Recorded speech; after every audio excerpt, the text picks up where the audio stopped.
Want to become an elite level athlete? Well, look no further. The Reclaim Your Throne Elite D1 training course is all you need to take your performance from subpar to the creme de la creme of athletes all around the world. The purpose of this course is to give you a comprehensive weight training, speed, flexibility, recovery, and endurance program that is meant to prepare young athletes for collegiate and professional sports. This course is packed with over 2 hours of creative, action-packed lifts narrated and coached by yours truly to assure increased strength, speed, flexibility, recovery, and endurance. Hey, I get it. Training alone can be tough and can even make you feel misguided or somewhat unmotivated. But with this course, I walk you step by step through each and every lift to make sure you're using the proper form to prevent injuries and that you're hitting the correct muscle groups to render maximum results. So what are you waiting for? It's now or never. So go ahead and get the training course today so you too can reclaim your throne. What's good, Shadow Realm? It's your boy Reclaim Your Throne coming at you with another crazy video. But first, my goal is to get to 10,000 subscribers by the end of the month. So make sure you go ahead and like, comment, share, subscribe. You already know. Reclaim Your Throne. All right, guys. So we are having to break this down because this joint is going viral. Okay, we got a woman by the name of Lilly Phillips, and she is getting ran through by 100 guys. Obviously, I'm not going to show you the video, but we are going to talk about it. It's absolutely crazy what's going on, from the reaction on social media to just the pure cope from a lot of modern women in this situation. They are really trying to they're trying to shift the narrative. They're trying to make this woman sleeping on OnlyFans or sleeping with 100 men on OnlyFans the victim of her own decisions and choices. I mean, this is absolutely insane. Okay. It's absolutely insane. You know, I've seen tweet after tweet after tweet, and one coming from, I think Tristan Tate tweeted about this. Even, I mean, it's rich coming from him, right? But we got these chicks out here who are literally being named as victims for participating in things that they consensually participated in. So I mean, it's actually ridiculous, and the cope is so crazy that I just want to go in and speak live about it because, you know, I got people upset at me on Twitter, you know, mad that I'm calling people out for trying to. I mean, you got people who are trying to bring her into Christianity. No, we don't need hoes like this. I'm sorry. We don't need hoes like this making us look bad. This is another Nala situation. Nala the Ninja on steroids. This is another situation just like that. And you've got so many people who are literally trying to cope and with the fact that this woman chose to do this on her own damn accord. So what I'm going to do is I'm just going to make sure that everybody who is interested in this stream is able to have access to it. And that means going on the YouTube and tweeting it out, because y'all know I'm shadow banned like a mug. That's why y'all haven't been seeing many videos from me, but I'm about to heat it back up. I was just trying to re-strategize and figure out what my plan was for 2025. And I'm just going to go harder than ever. I'm not going to try and censor myself. I'm not going to try and, you know, back down. I'm not going to try and, you know, acquiesce to, you know, the YouTube oligarchs, right? I'm just not going to do it. It is what it is. They don't want me monetized. That's fine. I'll just find another way to get the bread while we're breaking this down. I don't do this for money. I do it for sport. And you know that this is a blood sport. So what I want to do is first, I want to start off on TikTok. Because there are videos of Lilly Phillips prepping for this, right? So she was prepping for this. She was saying, she wants to do it. She's going to do it. It's going to be something that she chooses to do. Women have their own autonomy. Women have their own choice.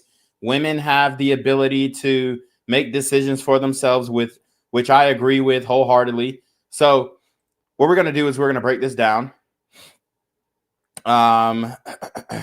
Let's see if I can be the first person. Okay, I can't necessarily make it full screen in this current setting, but that's fine.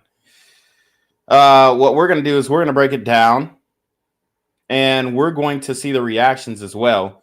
So without further ado, this is another testament to modern women are more promiscuous than ever before. Modern women are more promiscuous than ever before. There's a lot of trad wife women on X who are trying to claim that, oh no, women have the lowest body counts, and they're trying to send me data sets and data tables. Man, we don't give a fuck about none of that shit. We out here in these streets. We're out here seeing what's happening. We're out here, with all of our view, and we have a wide view of what is going on in these streets. We are judging women based off of the body count formula, which is her age minus 18, giving her the benefit of the doubt that she started having intercourse at 18. Multiply that by 3 to 7, depending on her level of promiscuity. But at this point, I would just go ahead and say multiply that thing by 7, because I believe that the average modern woman is at the highest level of promiscuity, and that would mean 7 bodies a year, according to the CDC. This is the average level of promiscuity. But I'm just going to go off of rip and say, oh, okay, for the women that are intercourseally active, which there are very many, there aren't many that aren't. I believe it's like 1 in 3,000 women are virgins on their wedding day or something like that. I mean, it's a crazy number. So there's actually a documentary that she made, and we're going to break that down as well. She has a team behind her. None of y'all who are simping over her in the OnlyFans DMs are actually speaking to her. None of these quote unquote fans. These were not fans, dude. You think these women let fans fuck them? No. And I will actually, I'm not going to show you guys how to fuck these hoes. But what I will do is I will let you in on a secret that it's really not that hard. And there are websites that, it's, I'm not going to show it to you because I don't want to be party to any of this, but there are websites that allow you to easily access women like this, especially adult film actresses, porn stars. But that's neither here nor there. What we're going to talk about here is Lilly Phillips and how it's almost like she's trying to play the victim narrative. And that is what we're actually seeing now. We're seeing a victim mentality emerge from all of this shit that she's riled up, quite frankly. And what I would like to do is kind of break down, for one, why she's not a victim, and for two, how this can negatively affect men in the future. This has very deep implications, okay?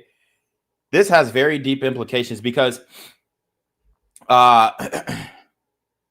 this woman in 20 years, 30 years, hell, maybe even 40 years is going to claim that this situation was non-consensual. All these men raped her and she didn't want it. This is why I always say all women lie about rape, directly or indirectly, because for one, what I mean by directly is if it's not directly, then it's indirectly. And what I mean by directly is she's telling a story from her own account that is false, quite frankly. All right, Lilly Phillips, what she's going to do 20, 30 years later, she's going to say, I participated in this 100-man gangbang. And quite honestly, I don't even believe, after, reflecting on it, I retroactively withdraw consent. And I don't even believe that it was a consensual interaction. So now all 100 of those men are going to be potentially, if the world keeps going more feminist, criminally and civilly liable. Criminally and civilly liable. Criminally and civilly liable. So, for example, you know, Jay-Z, he's going through his situation right now. They're saying that he fucked a 13-year-old girl. And he is civilly being held, or the claims are trying to hold him liable civilly. In his response, he said, "Hold me liable criminally. Why wouldn't you go for the criminal?" And you know, that's a little. It could go two ways. It could be like, "Oh, I'm very confident that I am, innocent," or it could go, "Oh, well, you know, the statute of limitation on the criminal complaint is outdated, so you can't get me." And I'm not trying to insert my own interpretation of what he is actually doing. I think that it's bullshit that someone can come 20 years later down the line, 24 years later, 23, whatever, and claim that you did something to them. It's just way too far. But New York passed a law, and a lot of people are like, you're lying. You're lying. New York literally passed a law that allows people to go back 20 years in the past and hold somebody liable for civilly liable for a rape, an assault, or whatever. So it's called the Adult Survivors Act. And obviously the what they tried to make it seem like it had good intentions. You see this brother right here, either he's a legislator or a city councilman, and he kind of looking like he's the only one not really smiling. He like, I ain't really like this bill. It's some bullshit. It could be used for, against black men, and it's already being used against black men. So I'm apathetic about this bill. You see the feminist, she's smiling like hell. Feminist smiling like hell. Bald head feminist smiling like hell. White male, beta male simp smiling like hell. Feminist smiling like hell. Feminist smiling like hell. Feminist smiling like hell. Another white male, beta male simp smiling like hell. So, the only one who even has a sensible, just looking off of body language cues, a sensible view on this thing is the black man. Let's keep it a buck, because we know that the brothers are going to be the first to be victims of this unconstitutional law. So they pass a law, the Adult Survivors Act, creating a 1-year look back window for survivors of sexual assault that occurred when they were over the age of 18 to sue their abusers, regardless of when the abuse occurred. And we know that it's not just a 1-year look back. They are going back 20 years. How can a woman bring a civil suit against Jay-Z? And I'm not trying to defend Jay-Z. We all know that the music industry is satanic and all this stuff. But even with that, nigga, I don't give a fuck if he did that shit. You still shouldn't be able to go after somebody 20 years down the line. It's absolutely absurd. I believe the statute of limitations for rape is 8 years. And now you're adding another 12 years. I mean, it's ridiculous. So today we take an important step in empowering survivors across New York to use their voices and hold their abusers accountable. Governor Hochul said, "The fight against sexual assault requires us to recognize the impact of trauma within our justice system. I am proud to sign the legislation, which is part of the collective responsibility to protect one another and create an environment that makes survivors feel safe. While one work is not done, eradicating sexual assault begins with our ability to bring the perpetrators of these heinous acts to justice, and this legislation is a historic step forward." Okay? So we get a whole bunch of remarks. Let's hear it out of the horse's mouth. Oh, God, this is 28 minutes. Never mind. We aren't going to listen to this whole thing, but the point is, you get the point. The bill was passed. It was signed into law, the Adult Survivors Act, and it allows you to go back in time and pretty much hold your alleged assaulters criminally or civilly liable. And these are called sexual abuse look back statutes. Okay. So let's see. We have a attorneys. I mean, it's just like some, random attorney. I guess he practices New York State law.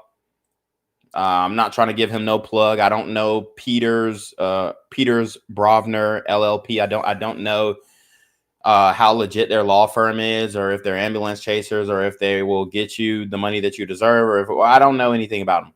What I will say though is they have a thorough breakdown of these look back laws, look back statutes, as they claim. Before I read this, I do want to get into some of you guys' comments.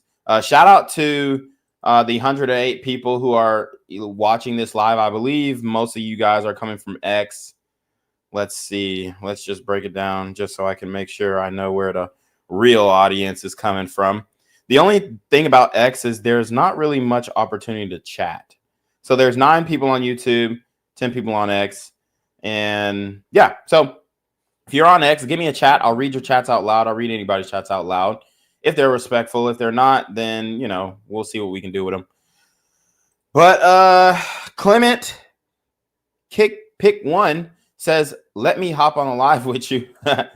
Midnight Sun says, I've seen this news already. She has no sympathy from me. Watch how she'll turn this around and say this is great. Yep. Trump's ear bandage says these simps was chatting with the Tates. Yeah, I mean, it's absolutely hilarious. Yeah, they are chatting with the Tates. And, the Tates actually did run a webcam business. Now, I'm not saying that what they did in the webcam business was illegal, but they definitely were online pimps, if you want to put it, quite plainly in layman's terms where a third grader can understand it. They were online pimps. They were pimping bitches. They had bitches in the content houses, they like to call them now. They call them content houses now. They had the bitches in the content houses masturbating and grabbing titties and doing all this type of shit, making money off of you simps. The simps that he, attacks on a daily basis. Now, I have defended Tate in the past as far as him being criminally liable or illegal. I don't think that any of the things that he was doing was illegal. Could it be crude? Could it be harsh? All that kind of shit. Yeah, for sure. But this is a legit business. It's a $1 billion business, the porn industry, multi-billion-dollar business, as you guys can see. And yeah, you guys are not chatting with the content creator. Cyrus Cherry says, what the hell happened? How could I have missed all these? Twitter literally brought me here. Yeah. YouTube sucks so bad. Trump's ear bandage says ballhead scallywags, aka get a bag statutes. Yep, get a bag statutes. That's literally all it is. So let's break this down. What is the New York's Child Victim Act? Okay, so they have a Child Victim Act and Adult Survivors Act. What is the New York Child Victim Act, CVA? In February 2019, New York State passed a look-back window in Child Victims Act, extending the statute of limitations for survivors of child sexual abuse in criminal and civil cases in New York. Previously, in most criminal cases, the statute of limitations for felony offenses ended when the survivor turned 23. Now the CVA increases the statute of limitations until the survivor turns 28. For misdemeanor offenses, the statute of limitations has ended when the survivor has turned 20, but has now been increased to 25 years. So they can go after you for misdemeanor and felony assaults damn near 25 years from the past. In civil cases prior to the CVA, the victims of child sexual abuse had only a short window of years after turning 18 to bring a civil lawsuit against their abuser. The CVA created a look-back window allowing any victim of sexual abuse who claimed was previously time barred to bring an action up until August 14, 2020. That window was later extended to August 14, 2021 for claims that have not yet expired. The survivors now has until they turn 55 to file a claim. So not only is this law has no structural basis, and it sounds altruistic. Oh yeah, Child Victims Act. Yeah, we're bringing children into this. And okay, yes, we have serious issues with child trafficking, human trafficking, all this kind of stuff in the country. But what we have to realize is this law gives a variable time frame. It gives a variable time frame. It says till the victim has turned 55. So the women have until they're postmenopausal, 60 years old, going through, all types of menopausal depressions and all this kind of stuff. They have until 55. And y'all know how unstable 55-year-old women are, especially if they are not married and with children. So they're giving up to 55, a variable date, because it pertains to the age of the alleged victim. This has no structural basis at all. Who can survivors of child sexual abuse file a claim against?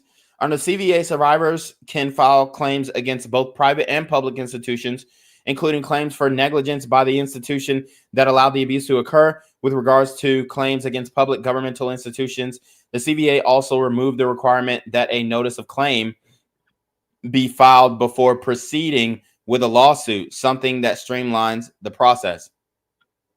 So you no longer even have to file a notice of claim to be filed before proceeding with a lawsuit. You don't even have to claim anything. You could just, boom, lawsuit, it's in the affidavit. You don't even have to claim something first legally in order to file this suit. I mean, this is eerie, man.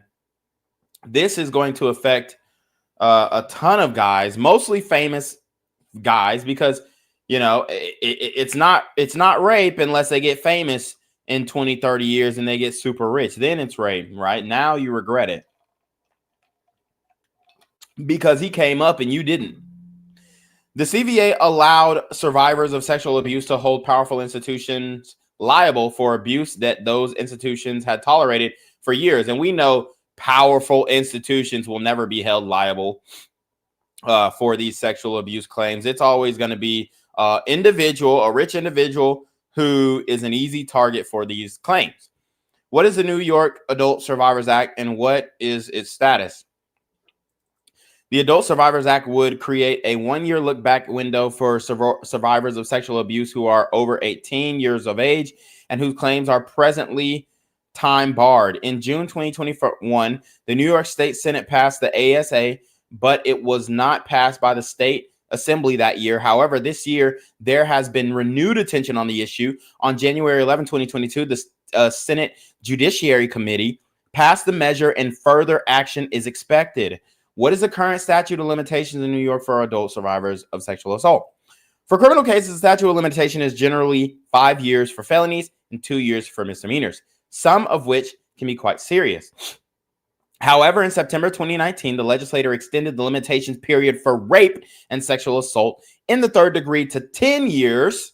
So they extended the statute of limitation from 5 to 10 years. And sexual assault, which is a vague ass description, in the second degree to 20 years. So if you allegedly committed, or if a bitch wants to accuse you of committing sexual assault in the second degree, which we'll also have to define that, right? Sexual assault in the second degree, New York state law. So we'll define that right after we read this excerpt. But the statute of limitations was eliminated for incest in the first degree. Okay, so it's eliminated for incest in the first degree, but it allows for second degree sexual assault for up to 20 years. So, I mean, pretty much anything that falls under the category of rape is also going to be able to be a concurrent charge that falls under the category of sexual assault in the second degree, if I'm not mistaken. So according to New York Penal Code 130 or Section 130-60, second degree assault abuse is when an individual is not able to give consent because of a factor other than being less than 17 years of age, or not able to give consent because they are a child who is less than 14 years of age. So obviously you can't give consent as a child, so that's automatically going to be statutory rape. But second degree sexual abuse is a definition for adults who could not willingly give consent. And this this essentially means that for any reason, if you could not give consent, whether that be, usually they're trying to umbrella being drunk or being under the influence of any type of drug as not being able to give consent. You know, usually when you I mean, it's crazy. They're basically trying to umbrella all of this and say, okay, you can't give consent when you're drunk. Right. That's what has been established in law. You can't give consent when you're drunk, male or female, but typically this is something that penalizes men even more than women. So let's see. What's another situation where you couldn't give consent besides being under the influence or being given a drug or something like that?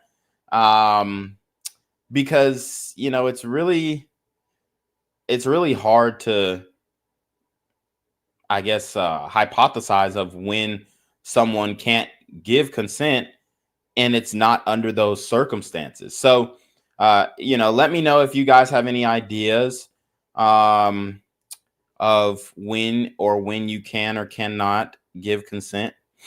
This is, absolutely crazy. But basically, sexual assault in the second degree is a scenario where you had sexual interactions or intercourse with somebody and you were not able to give consent. And now, obviously, statutory rape covers it for a minor. And then this also covers it for someone who's not able to give consent because they are a child who is less than 14 years of age. So it's kind of an umbrella for that as well. So it also includes child sex acts. Let's just keep it a buck. But it doesn't, it also doesn't really specify what is the scenario where someone can't give consent. And that is a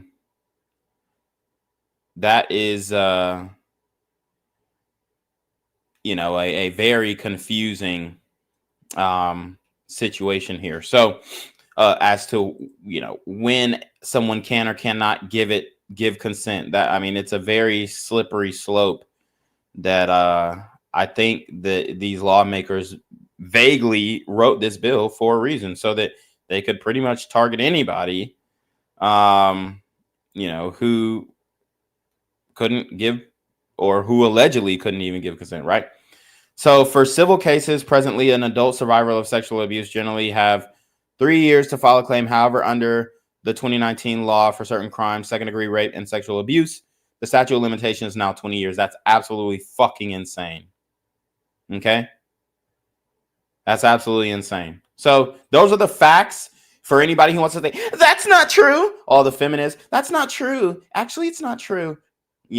All the liberals, actually, that's not true. They try and tell you that, they piss on your leg and tell you that it's raining. They try and tell you that the things that we know to be true, we know to be facts, are just not true. I just wanted to make sure that everybody was on the same accord when it comes to that. So now we're going to get started off on TikTok, and we're going to detail how Lilly Phillips is a consenting adult for anybody who in 20, 30 years, hears of her filing a civil suit or criminal suit against one of these men. We're going to really outline that she's a consenting adult who consented to all of this sexual interaction and getting a 100-man centipede train ran on her. I want to be the first person to be with 1,000 guys in one day. Logistically, how long are you going to spend with each man? In out, I'm hoping a couple seconds at most. We're hoping for some other girls there, make it a bit of an event that the guys actually want to come to and enjoy. And, they don't just get 2 seconds, they get a little bit longer. So I started doing porn a year ago now, and I just loved it so much. And I think my was getting quite mundane, and that's when I decided to kind of ramp it up and do some challenges. I'm doing what I love and what I enjoy and making a career out of it. So what's wrong with that? I want to be the first person. So she's doing what she loves. She's doing what she's enjoying, and she wants to make a career out of it. She loves porn. She loves getting fucked on camera. This is something that she said out of her own mouth. And she's not done either. All y'all Christian trad cuck retards out there who are fucking on X and you're actually talking about bring her to Christ, bring her to Christ. Bro, she's not even done yet. Talking about some bring her to Christ. She's not done. She's not done fucking on camera. She ain't done. So ain't no bringing to Christ. There is no bringing to Christ. It's over for her. She did this act. Although in the documentary, there may be a sense of regret in the video. At the end of the, like instantly after she participated in the act, at the end of the day, it doesn't fucking matter. She's still participating and now moving on to 1,000 guys. She says she wants to do 1,000 guys after this, right? She said she wants to be the first one to do 100 men in a day. And now she wants to do 1,000. Run it back.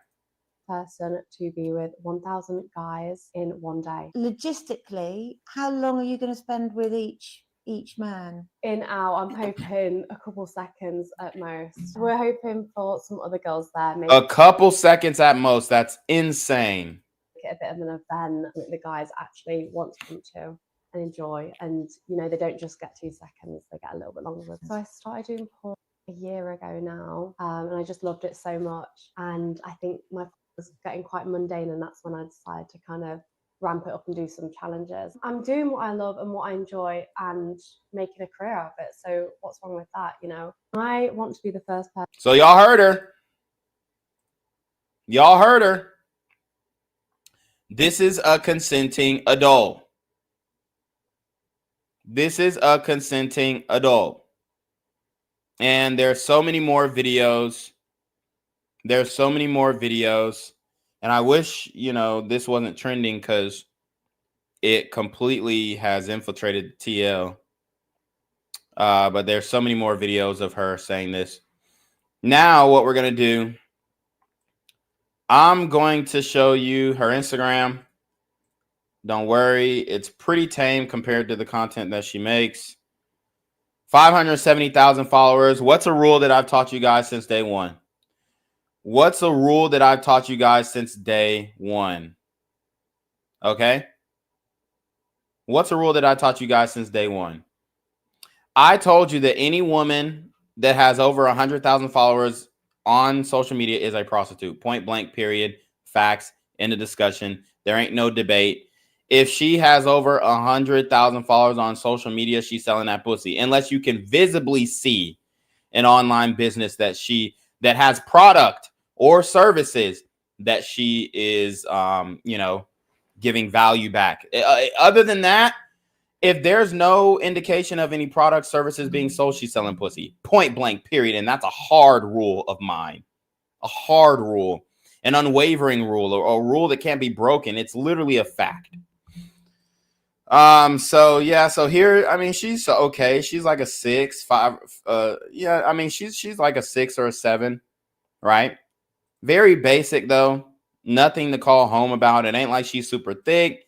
Ain't like she got some big ass titties. It's looking like she's working with some B cups or A cups. But she's in great shape. This is a nasty bitch now. This is a nasty bitch. And you wouldn't think it. You wouldn't have thunk it. All right. So, you know, imagine you're out on the town. You're at whatever venue this is. You see this girl. You approach her. You are not thinking that she got ran through by 100 guys last night in working on 1,000. You're not thinking that. You're not believing that. Right? If you're blue pill, but if you're a red vitamin guy, like the guys in the chat, like the guys who rocking with me, we already know what it is, man. I'm already assuming she a hoe. I'm already assuming she's a thought. I already assume that she belongs to the streets. I'm already like off rip. She belongs to the streets. Like that's what I'm thinking off rip until proven otherwise.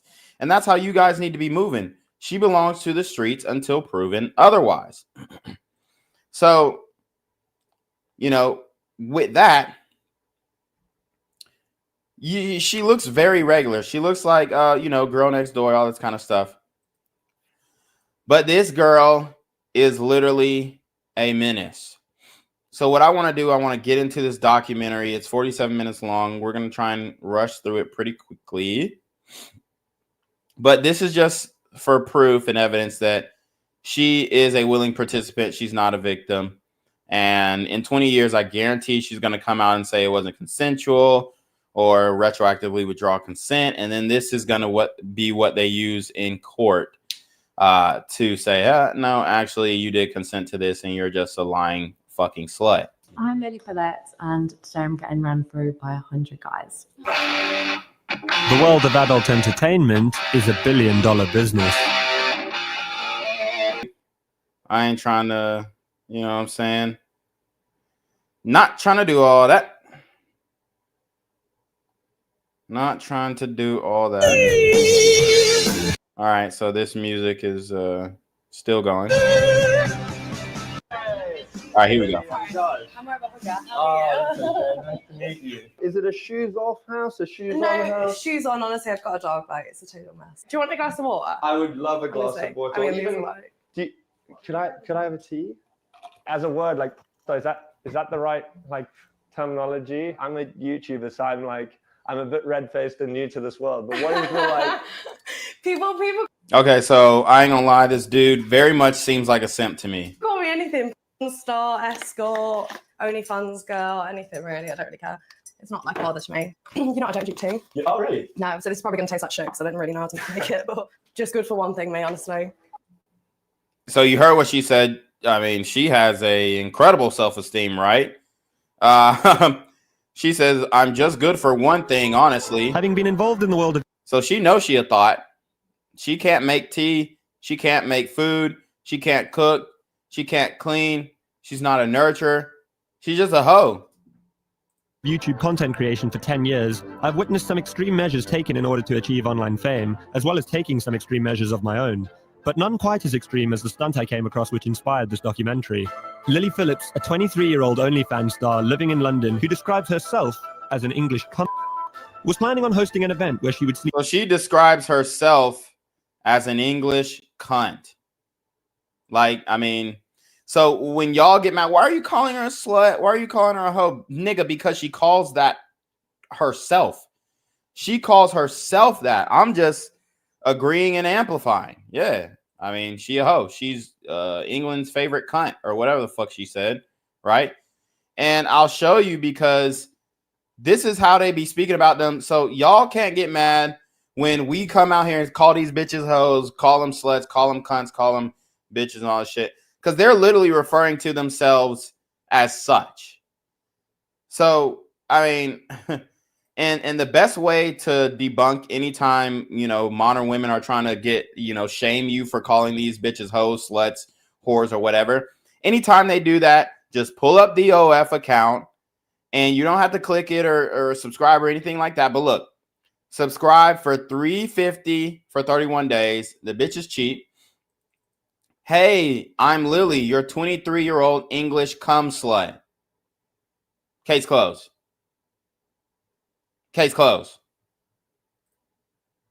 Case closed. I don't want to particularly hear anyone trying to say, why are you slut shaming? Why are you using these foul languages at her? Why are you calling her a dumbass hoe or a dumbass cum slut or a cum dumpster or anything? I don't want to hear nothing from y'all. Because she's calling herself that. Okay? Okay? So, for all you self-righteous, you know, holier than thou motherfuckers who want to get in my comments, who want to get in my chat, who want to get on my live stream, who want to get in my ex mentions and talk about some, oh, why are you calling her a slut? Why are you calling her a hoe? Oh, well, bitch, because she's calling herself that. She said, what can your cock expect? Explicit daily content, one-on-one chats so we can get to know each other, live shows, free and private viewings, role play, solo vids, and yes, I can squirt, hardcore girl-girl collabs, hardcore boy-girl collabs, gangbangs, anal boy-girls, bukkakis, cock ratings, fetish-friendly, customs. Sub below and pop me a message. I can't wait to hear from you.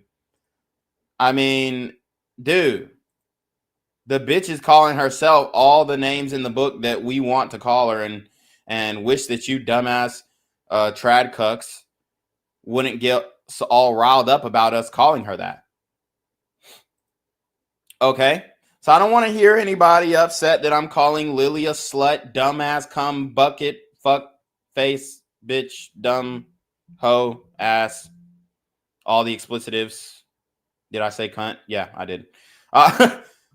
Because she calls herself that. So, you know, we going to speak real candid on this motherfucker. I ain't going to be holding nothing back. You see? Yeah, I'm not holding nothing back. Sleep with 100 of her fans in a single day. How did you get into doing this for a career? Well, I started when I was at university, very, very tame stuff, hand bras, underwear, things like that. Because I was at university, I was like, I'm being a anyway, could make a little bit of money. What do you mean by you were being a anyway? Like, I was just being at university. Like, I was just sleeping around with everyone. But I feel like I know of a lot of girls who have done that at university, but then haven't gone on to become OnlyFans stars. Boom. Yeah, That's important. I mean, That's important. That's important. She says, what was she doing at university? And all you niggas who got girls in high school, and she's about to go to university, and she's saying, no, we can do the long distance thing. I'm going to be faithful. I'm going to be loyal. I'm going to stay with you, babe. I love you. I want our high school sweethearts to work. I want this thing to work. All you niggas who let these hoes gas you up and stay in relationships with them long distance while you working at the poultry, you working at the Caterpillar factory, you over here working at Ford Motors, you over here got you a job or a trade, and you working, and she telling you she gonna be faithful. She telling you that she going to university and that doesn't end the bond, and she's gonna come home every weekend, and she's gonna come home on holidays, and the next holiday is Labor Day, and the next one after that is very soon, and fall break happens, so then she's gonna come home then. So you're really not missing anything. This is the excuse, bruh. This is the excuse. So for all you niggas who got girls in college and you're not going to that same college and you're staying home or whatever you got going on, she's not being faithful. She's not being loyal. Fuck out of here. She said, I was a hoe in university. So my logic for doing OnlyFans is I was a hoe. I am a hoe. I'm still a hoe. Why am I doing this for free? That's her logic. I mean, I just was like already very, not proud, like very just okay with doing that. Like I've just always had quite like a sexual nature. Yeah. I just thought I might just make like a couple £100, can get a few rounds of drinks in, stuff like that. Just helps me out a little bit while I'm at university. Sure. I didn't think it would turn into like my whole career. But I think as soon as I started on the platform, I kind of realized, I guess, how much money you can make and also just how much I loved it. I was just like, why am I doing a whole degree? Last week I was like 23 guys all at once, and like some people would be like, you're insane, like I would have to be paid to do that, and I'm like, no. So last week she did 23 niggas at the same time. 23 guys at the same time.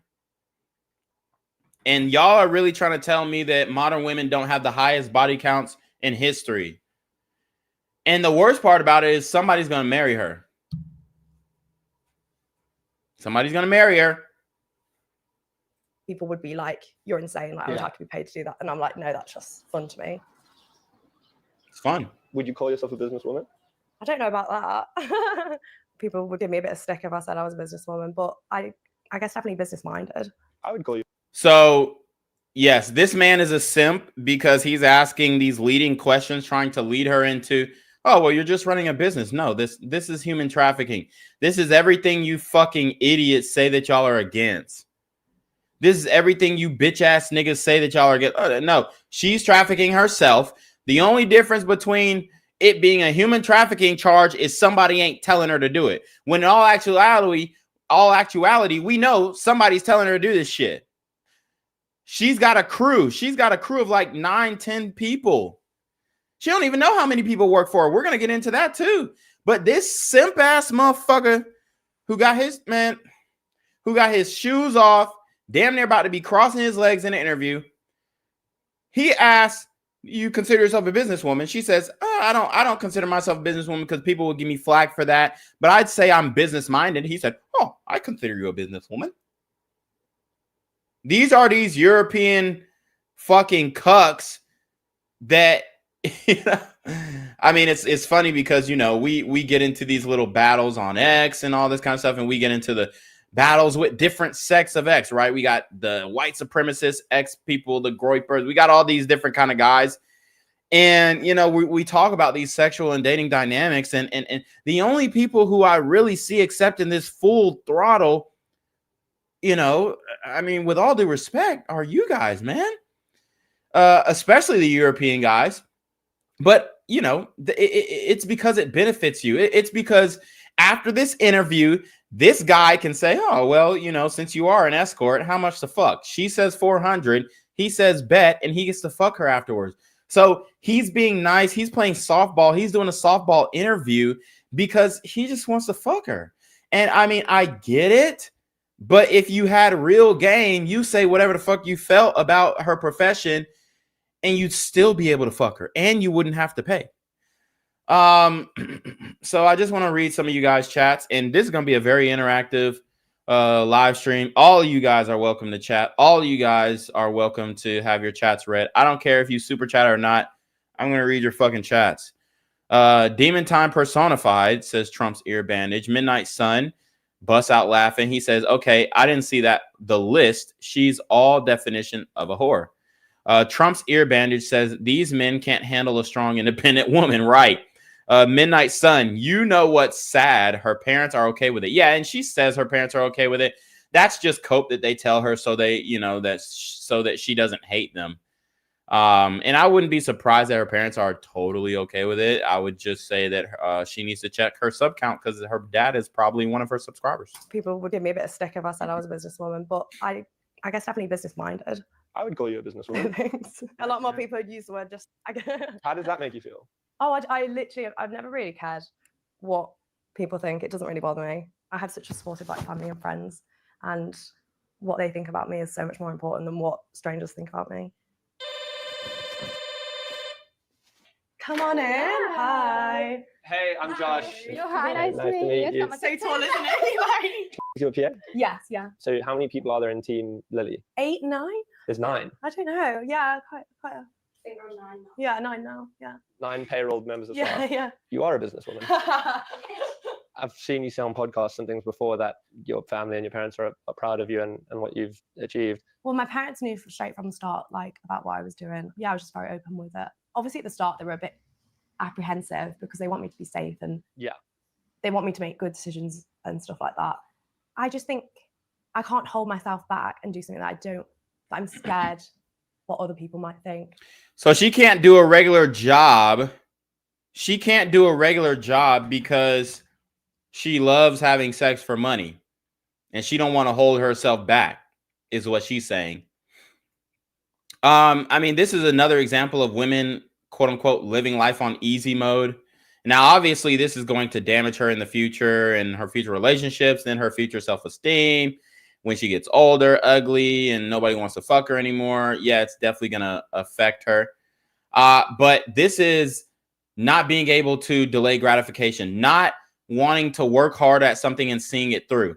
This woman literally, I mean, like I said, it's not like she's super bad, but for one, she has the looks to be able to make it in any other industry, especially any male-dominated industry. And now I'm not saying she'll make as much money as she can on OnlyFans, but she will make supplemental income that is enough to make her a very wealthy person. I mean, how many times have y'all gone into any sales job or any real estate if you work for a realtor brokerage or, you know, anything, dude, any fucking thing? These types of hoes be excelling and they don't even work hard. It's just because they look good and they got a soft voice. She could have literally been, you know, wealthy doing any other profession, but she's so lazy. She's so lazy and, you know, obviously lustful that she chose to participate in the sex industry. Lionheart Fitness says, I'm from the UK. You're right. UK dudes are super simps. Exactly. Exactly. And then they try and get on here and talk about, oh, well, you have a low IQ. You have... I mean, this is the shit that they come back. When I say, look, man, unfortunately, it looks like what it's coming down to is white men are the most blue vitamin. They're the majority consumers of OnlyFans. They're the ones who are propping this business up. And the reason why I say that is because if it was black men doing it, y'all know they would call us out. And if it was black men doing it, I would call niggas out. But it's not black men doing it. The majority of these people who are propping up these whores are white men when it comes to OnlyFans. Now, I can understand if you pay for some pussy. That, look, you know, it is what it is. You participate in the escort shit. It's private. She ain't making that much. Pussy don't cost but $400, $500 at the max. It ain't like she's trading time for money. I could respect that. You know, you want to get your nut off, whatever. Boom, pay the bitch up front, $500. She's trading time for money, so she can't make no, I think, you know, Sophie Rain was making $4 million a month. She can't make that, not being an escort, because you have to trade time for money. So that means you fucking 24/7, and no woman can take that. And no woman is going to do that for a long time. Even strippers take days off. Strippers work 2 or 3 days out the week. and it's just like, bro, y'all trying to act like this is a sustainable business without men specifically. Unfortunately, it doesn't bring me joy to say it, but married white men are the main consumers of OnlyFans. And it's like, okay, we can blame their wives for not fucking them and all this kind of stuff. But the reality is, y'all, I don't know, man. Y'all just got to work on some. Y'all got to work on y'all shit, bro, because nobody can hold y'all accountable. If a black man like myself said, yo, man, y'all are tripping. Y'all are funding these hoes. Well, we don't have the lowest IQs. Like, that's where it goes. That's literally where it goes right to. I don't give a fuck if I, you know, which I'm not. I'm a college graduate, very smart. I can read really fast. You know, all this kind of stuff. Run a 6-figure business, not selling pussy. You know, I'm fine with that. I'm fine on my own. But the only argument, it's like nobody can hold y'all accountable because the only argument is, oh, well, you're a nigger. All right, well, cool. I'm gonna pack up my bags. I mean, y'all can keep, you know, funding this shit, but don't be mad when these hoes in 20 years, when 50% of the women are OnlyFans bitches. It's because of y'all. It's because of y'all. Now, you know, I don't want to go too deep on y'all, you know what I'm saying? Because I got love for everybody, white, black, this and third, but we got to call it out how it is, man. White dudes, y'all are really paying for OnlyFans when porn is free, bro. All of this bitch videos and content is free on the hub. I'm telling you, it's free. You can literally go look it up and boom, it's there. So we have to differentiate. We have to specify who's actually paying for this content. Who's actually doing this shit? Who's actually making these bitches millionaires and billionaires? We're going in 5 years, we're going to see the first OnlyFans billionaire. Swear to God, I guarantee. By the year 2030, you're going to see the first OnlyFans billionaire. And I guarantee once you see the first OnlyFans billionaire, all these bitches are going to, just like they do with Kim Kardashian. Well, Kim Kardashian, she moved on from sucking and fucking on camera, and now she's a business mogul. If you don't have, I saw a tweet the other day, if you don't have respect for Kim Kardashian, then you're not really a girl's girl, because, and they're justifying it now, 10, 20 years later. Well, when did that Kim Kardashian say? I mean, it had to be 10, 15 years ago. And Kim Kardashian is now renowned as one of the most influential, her and Kylie, one of the most influential business women to have ever graced. I mean, Kim Kardashian made Forbes, and you have OnlyFans bitches talking about, I want to be on Forbes one day. Yesterday, I was watching Fresh and Fit. It was a bitch who, a 55-year-old woman who was divorcee. She had a kid. She was explaining to her son that she was doing OnlyFans, and he simped out and said, "Oh yeah, mom, I support you in every way." White dude, unfortunately, he supports it. Her son supports it. The ex-husband, I mean, he can't really do much about it. But she's 55 talking about, "Oh yeah, I'm about to get on OnlyFans. I want to be a mogul. I want to be a billionaire." That's literally what she said. Bitch, you're not a fucking billionaire. You're a fucking slut. But we have so many people justifying this shit, and then it's going to be normalized. Once you see, mark my words, when we see, if this shit doesn't get banned, when we see the first OnlyFans billionaire, I guarantee 5 years after that, 5 years after 2030, you're going to see 50% of women. I won't go as far as 50%, but I'll say 25% of women will be on OnlyFans. 1 in 4. 1 in 4. And I'm standing on that right now. I'm claiming it right now. Or some type of sex work, some type of sex work platform. Because the only thing that's keeping these Midwestern women, and there are some Midwestern women who are OnlyFans, but the only thing that's keeping these hoes off of the shit in these deep South, rural areas is, I mean, the way people are living. I mean, I'm in real estate, so I see a lot of houses in really bad condition. And in the deep South, in the Midwest, you have people living in literally hoarder house trailers. And they got whole families. They got playgrounds in the front and backyard, above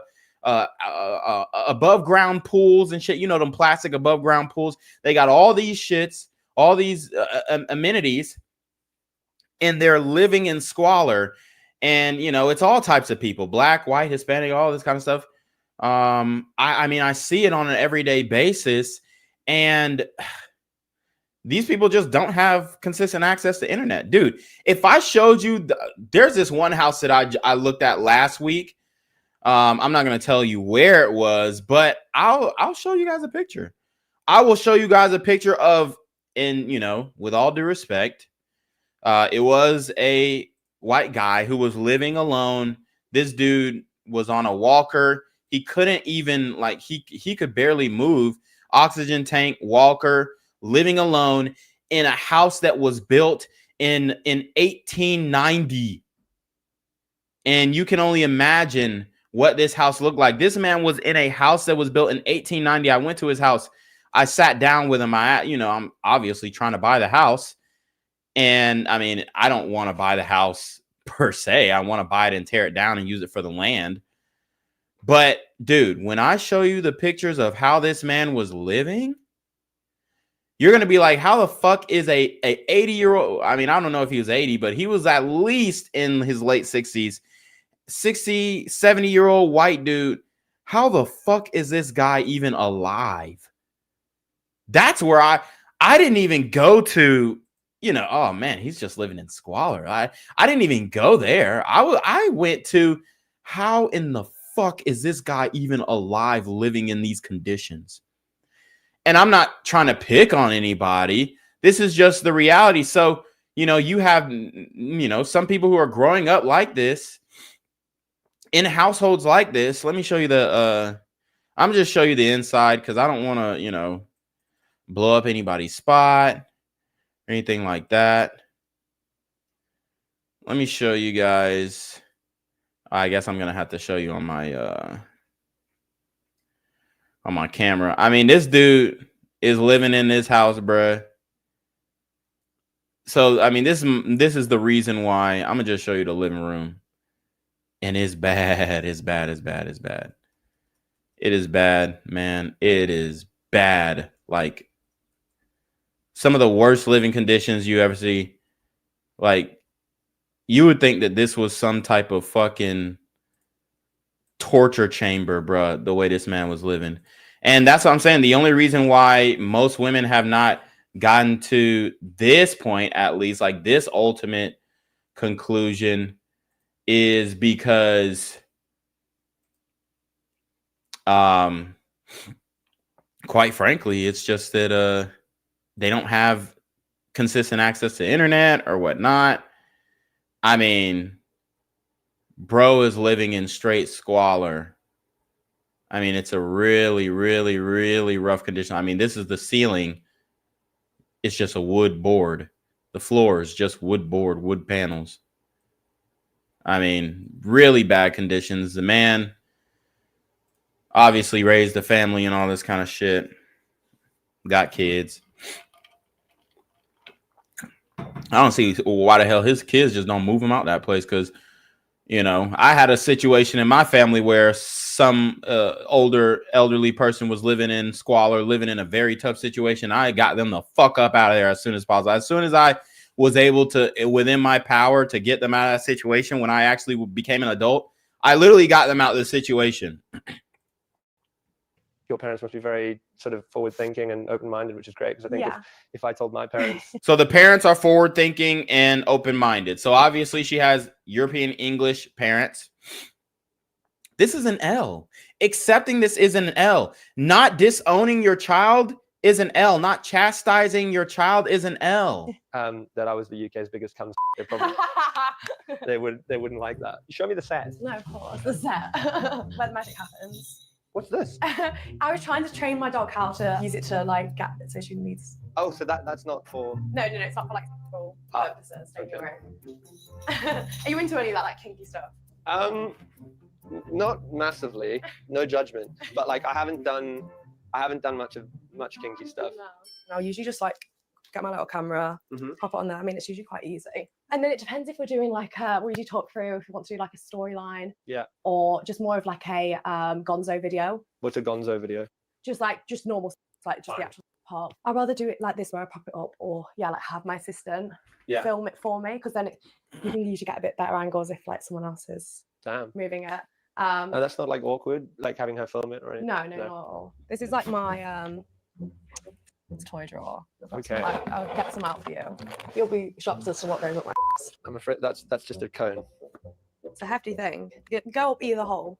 No, it can't. These are more like my holes. So understand that men get shamed for wanting sex dolls, and I mean, hell, men get shamed for jerking off and all this kind of stuff. These hoes will shame men for doing all this stuff and then stuffing traffic cones up their pussy. Traffic cones. It's a hefty thing. Go up either hole. No, it can't. These are more like my toys. Before I do a shoot, I'll wear like a hook all day. This is more for like. Also, understand, if you are paying for this bitch content, she doesn't respect you, bro. She thinks you're a fucking dumbass. And a fool and his money will part ways. Like, come on, y'all. Come on. Girl on girl stuff. Yeah, it's got the double end. This one's another like big. Like, if you're gonna pay for a bitch, at least be able to fuck her, bro. Then that at least we'll get some form of humbling. But no, bro, y'all are literally paying for this shit, bro. It's ridiculous. Looks angry. Looks like Smog from The Hobbit. Smog is the dragon. That's more like toy, but it's quite cool because you can put that in and it's like see-through and you can obviously see inside your which is obviously great. These ones are always fun because they get like all types of bodily liquids like in there. Vibrators, very relatable, normal kind of looking ones. Right. Strap on, tail, double toy stuff. Oh, he's got a bum. Thank you for showing us. No worries. After showing me her eclectic collection, Lily invited me to join her for a stroll on the King's Road to find an outfit to wear for her upcoming big day of sleeping with 100 men. What would be the demographic of guy that would recognize you normally? I'd say more of a, depends how I mean, but more like a chubby, younger guy. And not ones that you find in Chelsea, I don't think. Right. You're going to have to the 100 So she said a chubby younger guy? I couldn't really understand what she said right there. guys. Do you ever think about what it would be like if you ran into one of them in the street? Let me go back. A chubby. Okay. Young. I'd say more of a, depends how I mean, but more like a chubby, younger guy. And not ones that you find in Chelsea, I don't think. Right. You're going to have 100 guys. Do you ever think about what it would be like if you ran into one of them in the streets after that had happened?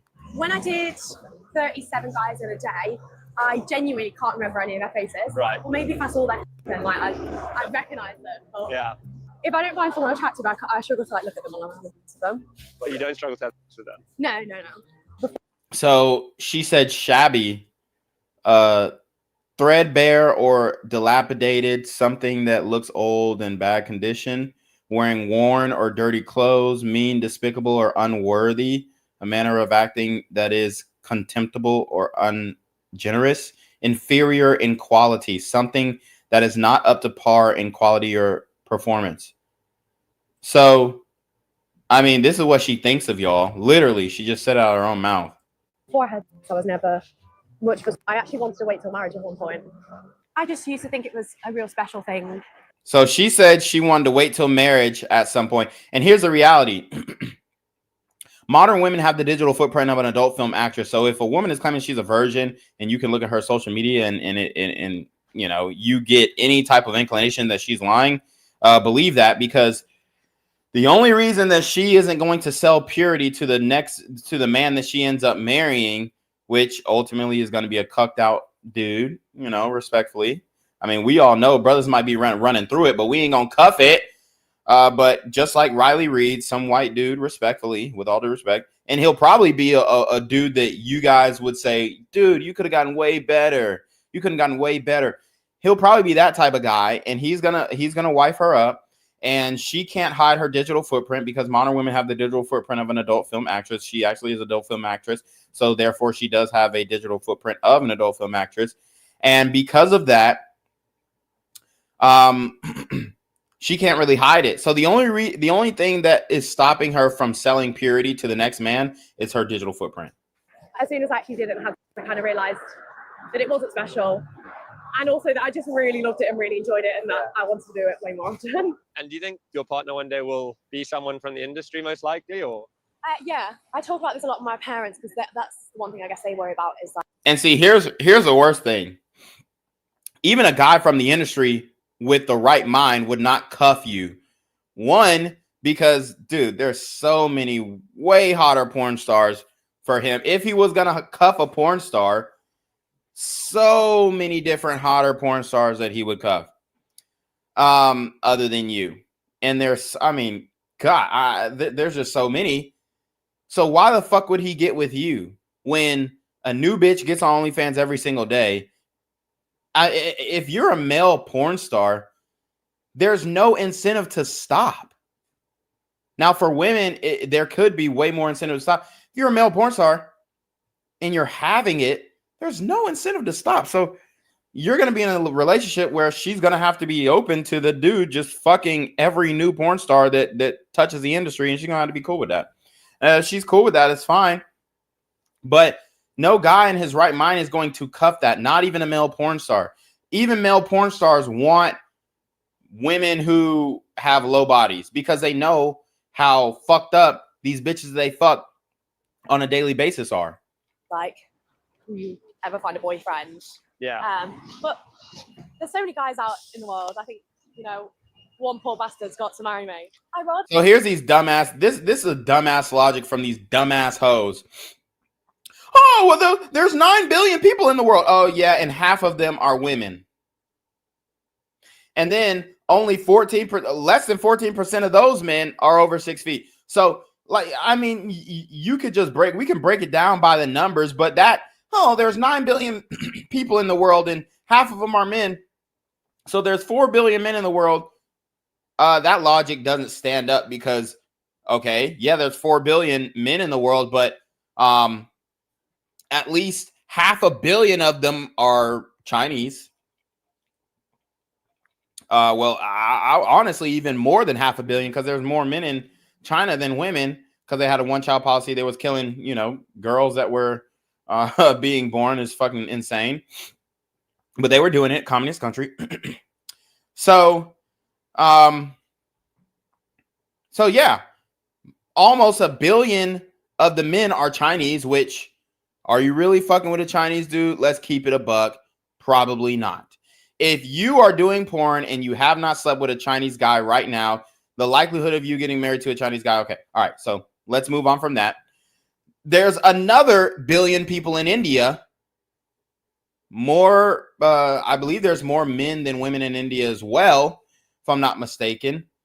So now you got 2 billion of those 4 billion men. Those 4 billion men in the world. 2 billion of those 4 billion men are Chinese and Indian, which, again, I challenge you.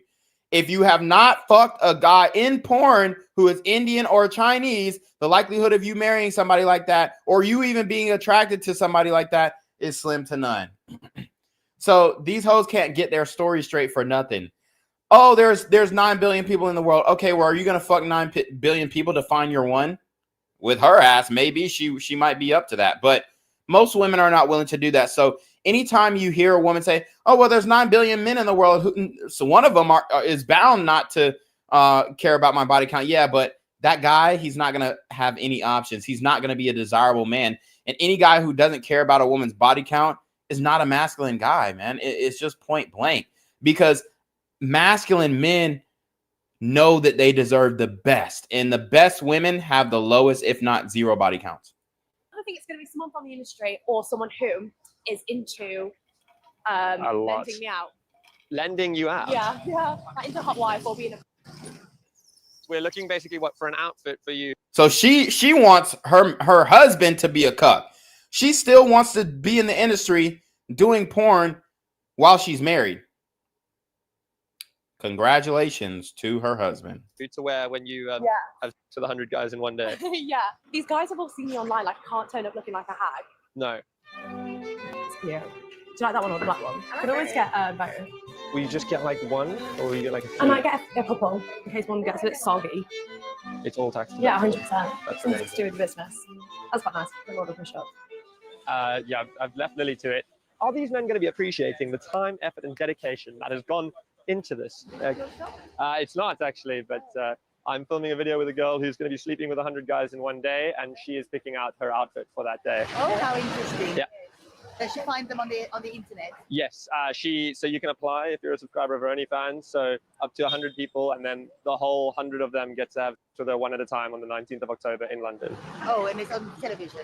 It's going to be on her OnlyFans. Oh, I see. Okay. She's got to have an early night tonight. Yes, she does. A lot of electrolytes, a lot of sustenance, a lot of fiber. Okay, lovely. Okay. Have a great night. Lovely to meet you. And here's the older slags, aka the hags, the hag maxing. These are the women who wish that they could do OnlyFans, but it just came too late. That's why they support it.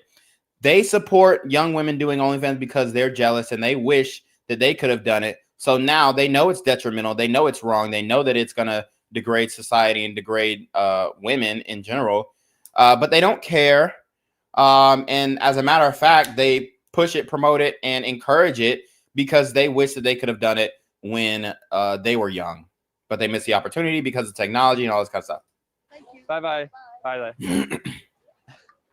She seemed kind of okay with that, which I wasn't expecting. Is this one of them fake taxis? I don't know what's a fake taxi. You don't know what fake taxi is? Have you never seen like it on Hub? It's called a fake taxi, and basically the taxi driver ends up like f***ing the passenger. Really? Yeah. Search it all when you get home. So far, is this a normal day in the life of Lily? So again, all these women on Twitter, oh, you have porn brain. You have porn brain. Says y'all hoes who are literally the main participants in this shit. Yeah, kind of. I mean, I'm gonna go home now. Yeah. Some content and stuff like that. I'll show you how I go about just filming day to day. How much does it cost for the video calls? How much are they? Like 100 per minute. A minute? 300 for 5 minutes. And then She 500 knows. for 10 minutes. Wow.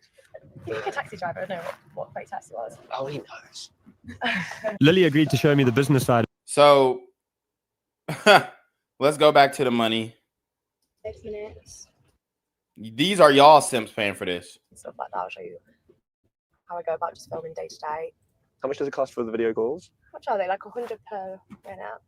A minute? 300 for 5 minutes. And then She 500 knows. for 10 minutes. 500 for 10 minutes. 500 for 10 minutes, yo. So she getting paid $50 a minute. She's getting paid $50 a minute. That means y'all made this bitch worth $3,000 an hour.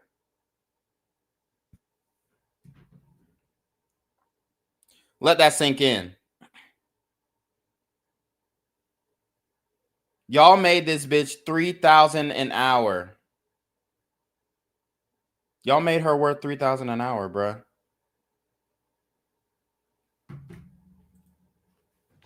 Wow. I think a taxi driver know what fake taxi was. Oh, he knows. Lily agreed to show me the business side of her operation. OnlyFans might be what she enjoys, but it also provides a hefty paycheck.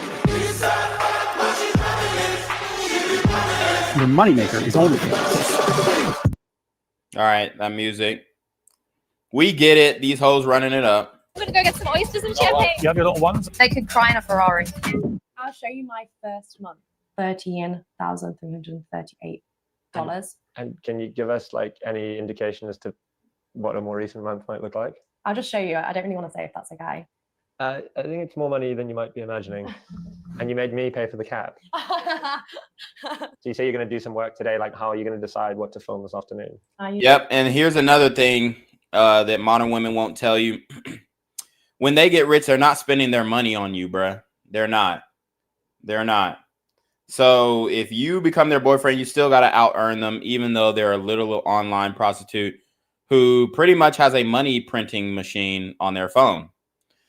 So any male content creator who is inviting a guest and who's about to allow a feature presentation documentary be made about them, they're going to accommodate that guy. They're going to pay for the travel. They're going to pay for the housing. This bitch ain't paying for shit. She said, yeah, pull up if you want to make a documentary of me. Cool. And this guy, he's clouded up too. He has 1 million YouTube subscribers, bruh. That's why, like, bro, it's just whack, bro. It's whack. Usually I'm going to prioritize my customs. Like they've paid for like a customized request? Yeah, customized request that maybe I say their name in it or something that they're really into that I don't have already. Sin, what you up to? Sometimes it's just... So she might say their name in it or use something that she doesn't have already. What does that mean? What is, oh, something I don't have already? Well, if they ask, oh, let me see you playing with yourself, she gonna send that, and it's not gonna be like she's doing it in real time. She already has that video loaded up and she gonna send it. Pre-recorded content. And sooner or later, they're going to be able to make her, you know, do these name drops in these videos with AI.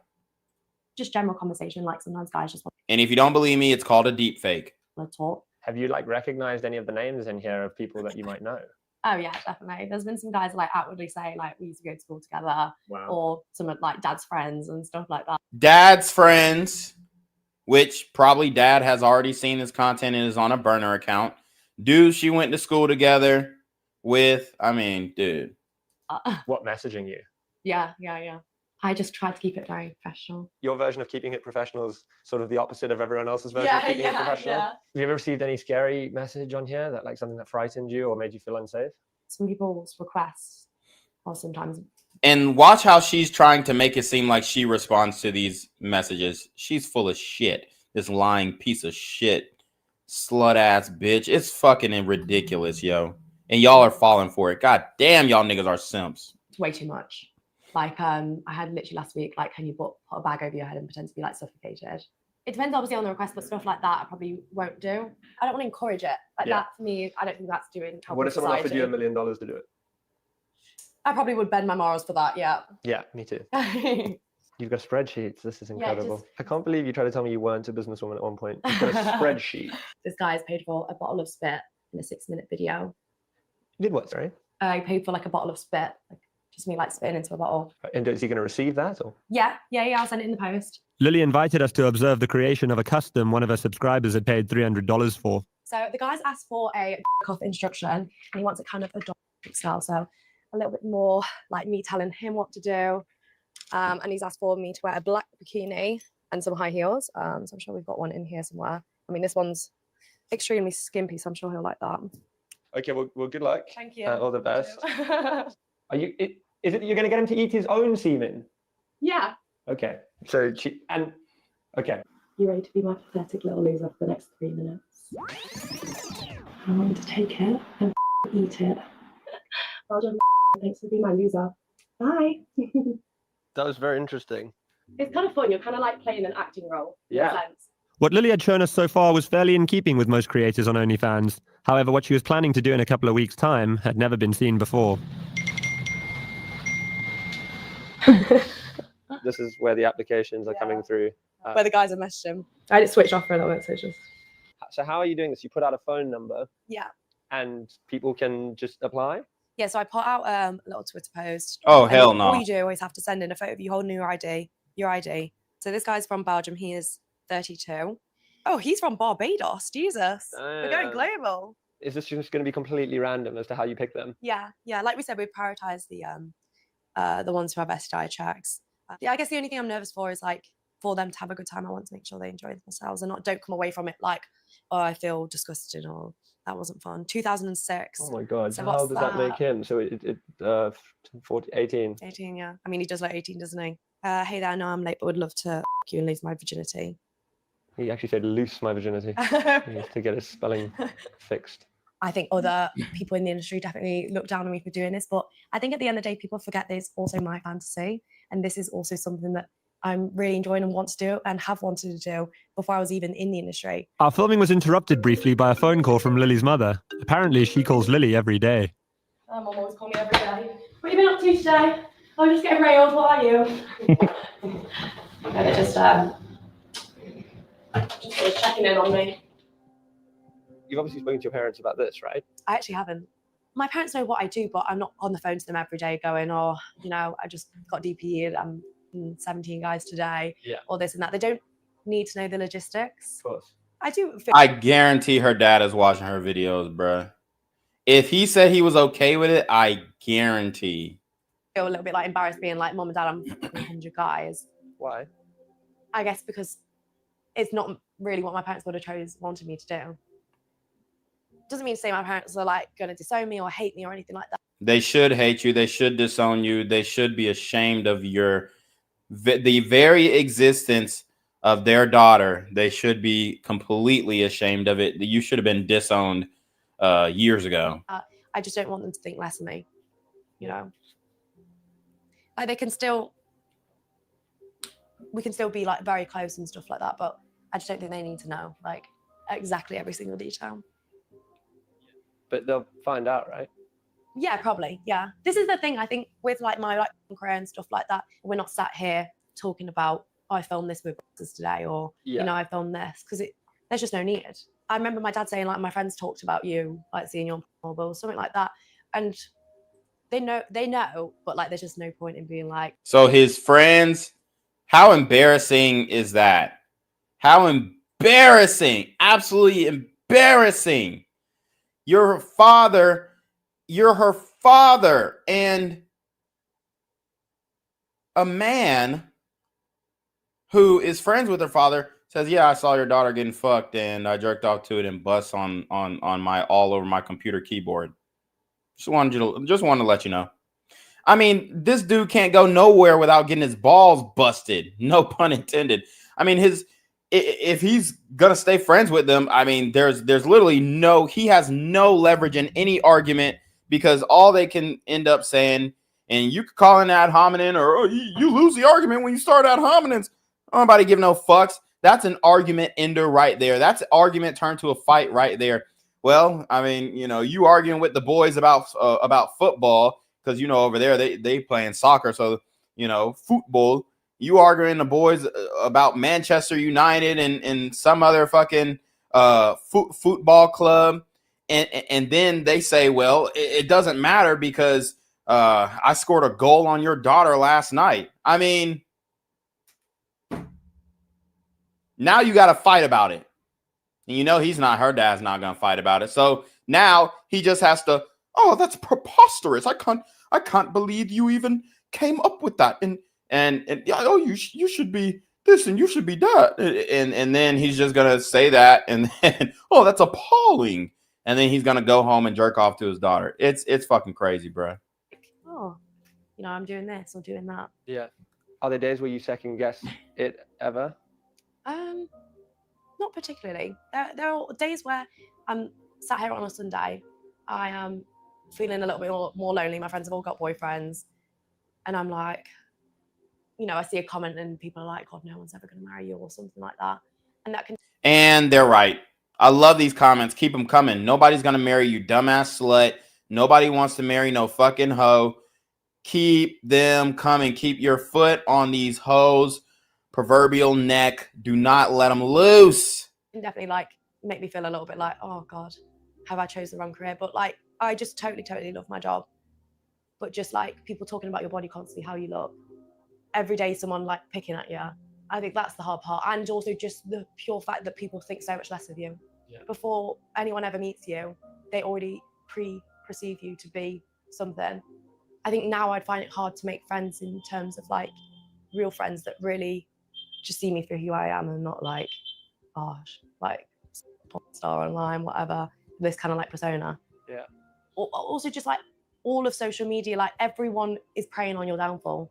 Banks don't allow you to bank with them. Your Instagram's trying to get shut down. Like, you know, it's just like the little things that just like, no one likes what you do. And everyone just thinks less of you, basically. I see that you've kind of like taken on the word like and almost owned it in a way. Yeah, 100%. I don't mind being told. I'm sleeping with 100 guys in a day. That is the definition of a sexuality. Would you refer to yourself as a feminist?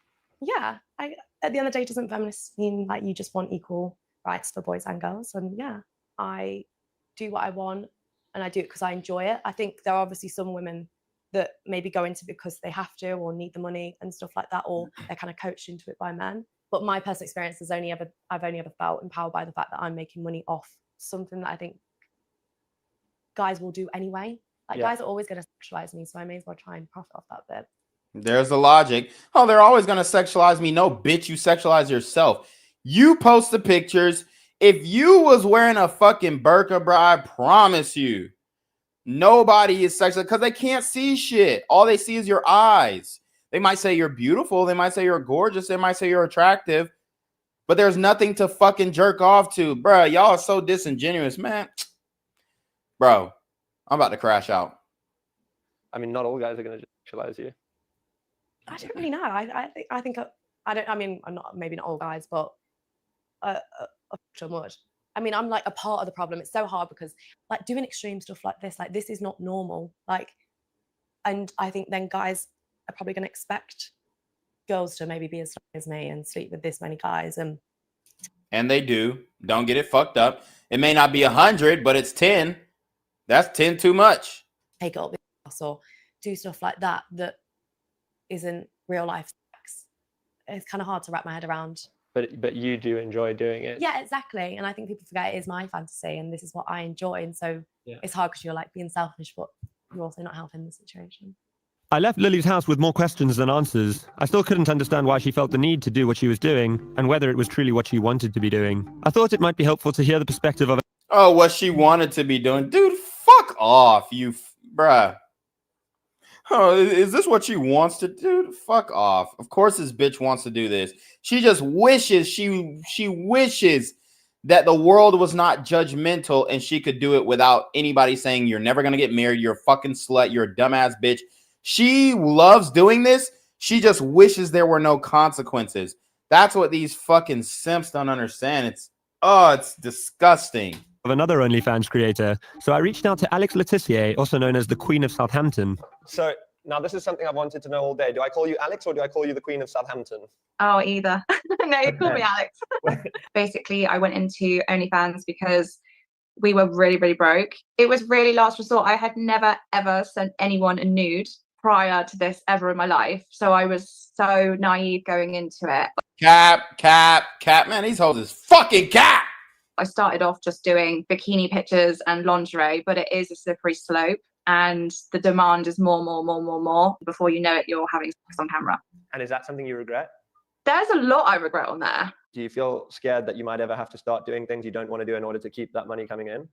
It is scary, yeah, because people are starting to do the most outrageous things online. I've seen so much of it lately, and I think my daughter's already getting stick for what I do. And like I said, I don't really do anything controversial. Boom!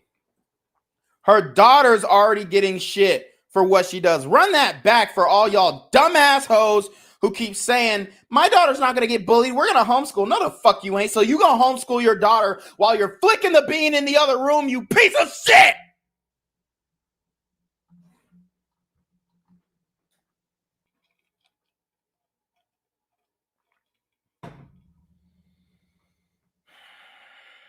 Woosah. Woo. This is this argument is so fucking easy to dismantle. This argument is so easy to dismantle. A question that is often asked to many OnlyFans content creators on these shows is, well, how are your kids going to think about it?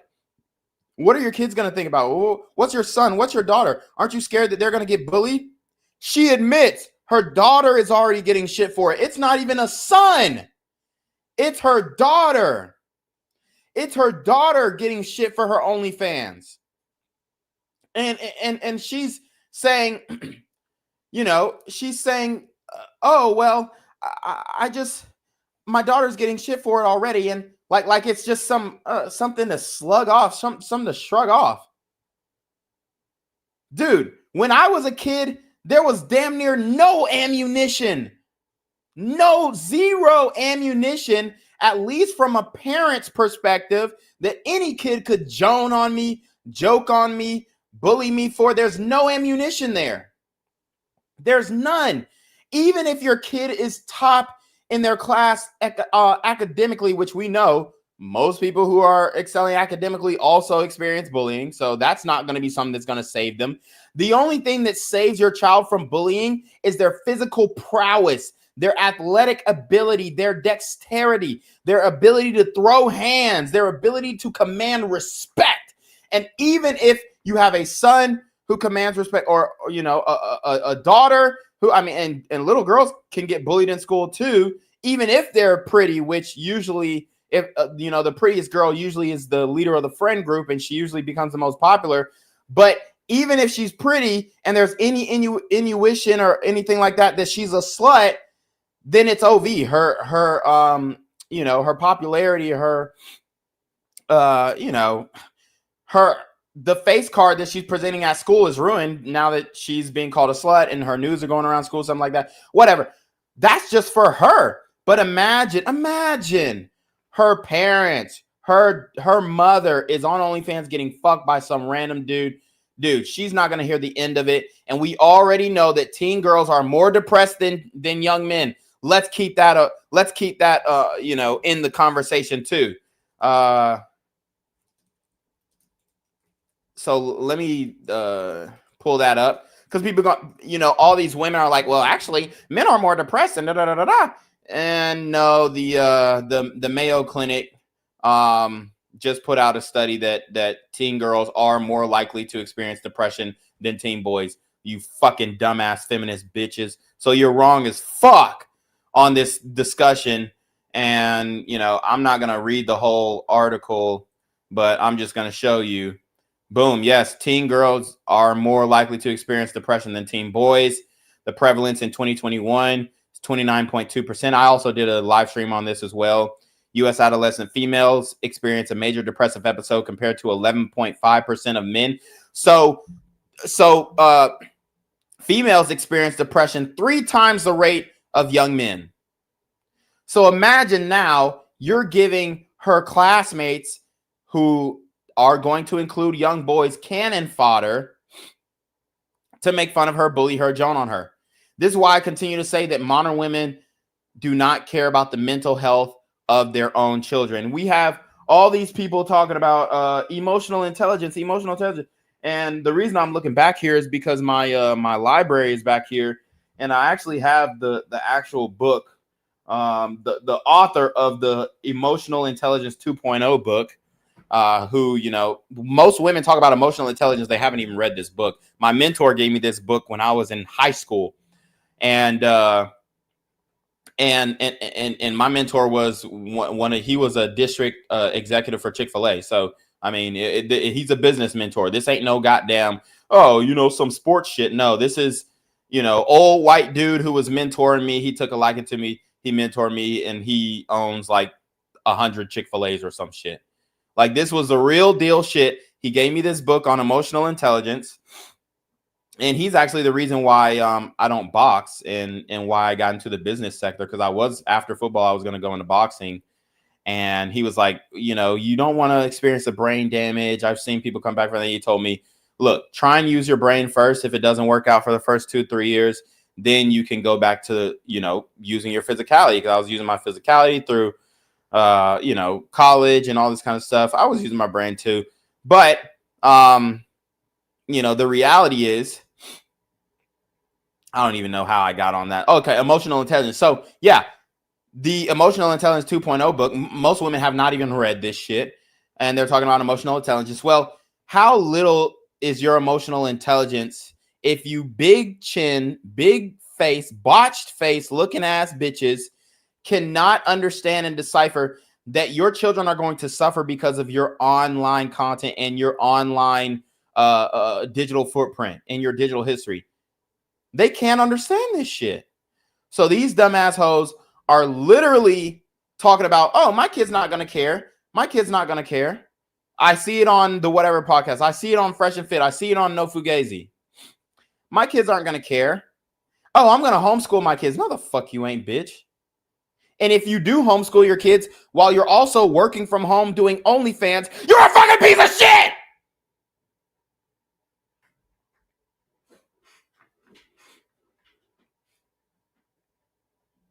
Point blank.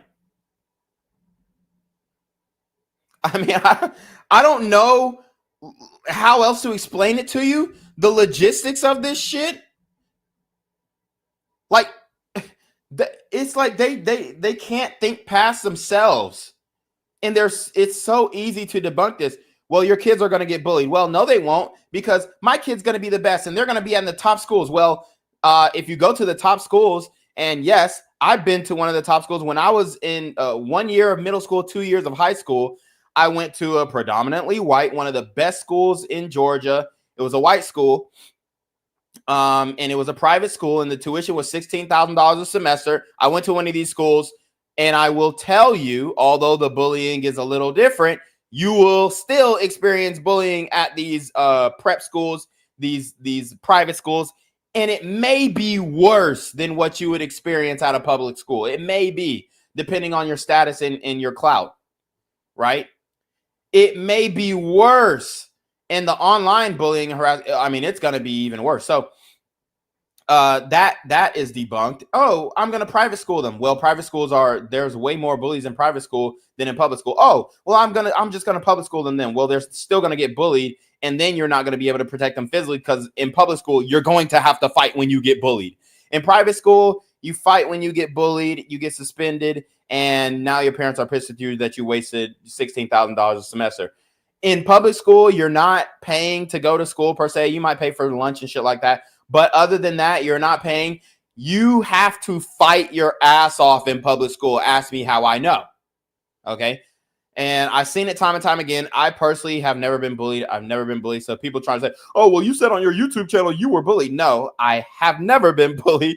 I just know how to explain how bullying feels and what it's like, because I can actually empathize with people, not like these hoes online talking about, I'm an empath. I can empathize. I can choose to turn the empathy on. I can choose to turn that bitch off. Okay. And I have had friends who were bullied in all different types of schools, whether it be the private school or the predominantly black school that I graduated from. And I will tell you that the difference between public school and private school bullying is, in private school, you can't fight your way out of it. In public school, if you're getting bullied and you beat the bully's ass, you're no longer getting bullied and it's over.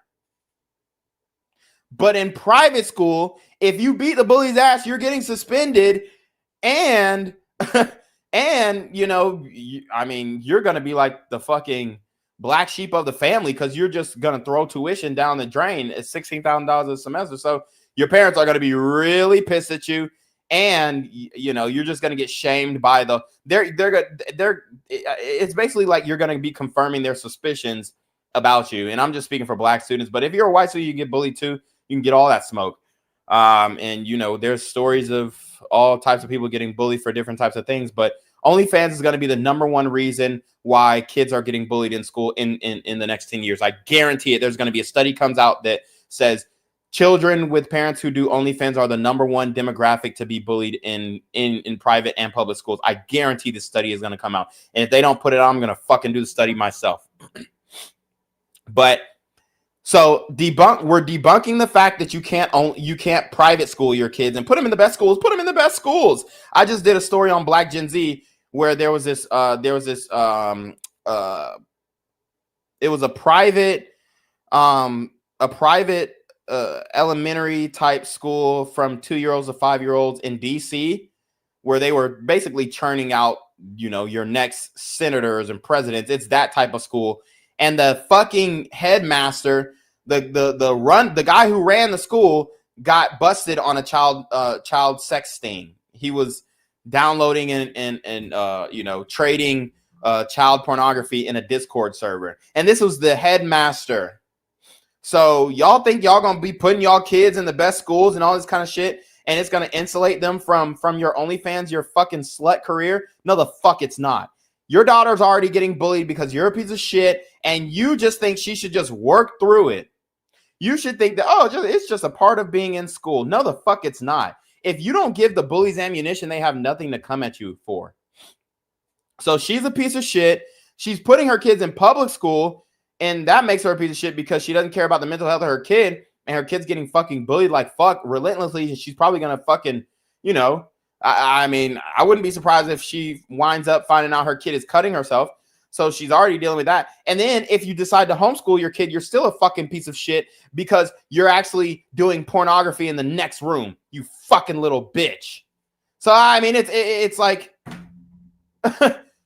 you can't win with this argument. There's no justification for it. Are starting to do the most outrageous things online. I've seen so much of it lately, and I think my daughter's already getting stick for what I do. And like I said, I don't really do anything controversial compared to all these other girls. And Bullshit. It just keeps being like, this is what they all say. I don't even get naked. I don't even show pussy. I don't even do that. Man, get the fuck out of here, you lying ass bitch.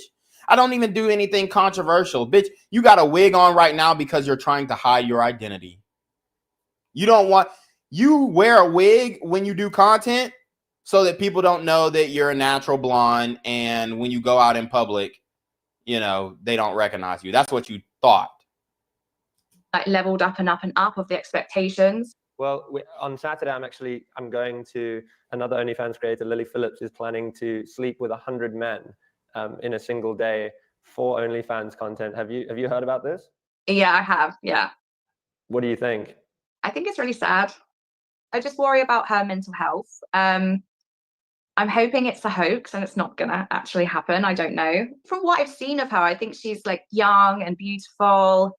I don't think she has to sleep with 100 guys in one day for attention. I don't know. It's like medically, is she going to be in a lot of pain? Mentally, you're going to be known as the girl that 100 guys in one day, and I think that's really sad. The problem, and also health-wise, STD-wise, just because you sleep with 100 men who got STD checked and all this stuff doesn't mean that you still can't get an STD. This is what these dumb assholes don't understand. You can get an STD from people who don't even have visible STDs. That's a fact. And even there's STDs that don't show up on blood tests. That's another fact. So you hoes are literally putting your lives at risk for what? For money? Is it worth it? No, it's not. But it is to them. And they're trying to normalize and justify this shit and influencing other young women to get into it. And that's why I go so hard on these hoes. And I want people to clip me up. And I want people to say, oh, he hates women. And I want people to oh, well, he's a misogynist and all this kind of. Well, to that, I would say, then what is she? What is she that I'm out here trying to defend these women, stop them from damaging themselves, stop them from destroying themselves, stop them from having to deal with bullying because their mothers are fucking whores? What is she? is that when you sign up to objectifying yourself, it's like you're signing a deal with the devil. Like no one is going to see you as a human being. It gets to the point where everyone objectifies you. That's the reality of it. You're like the cash cow. Do you think the kind of thing Lily's doing this weekend is the future of OnlyFans? I hope it isn't, but we keep seeing so many sort of outrageous stunts. Maybe people assume they have to do that in order to get attention and followers. So it is just going to have to get more outrageous, which is quite scary if you think about it. Oh, I'm just worried about the smell for you. The smell? Yeah, I feel like the smell will be bad. Thank you so much, Alex. Bye. The whole thing, I think I'm realizing, is actually more mental than we originally thought.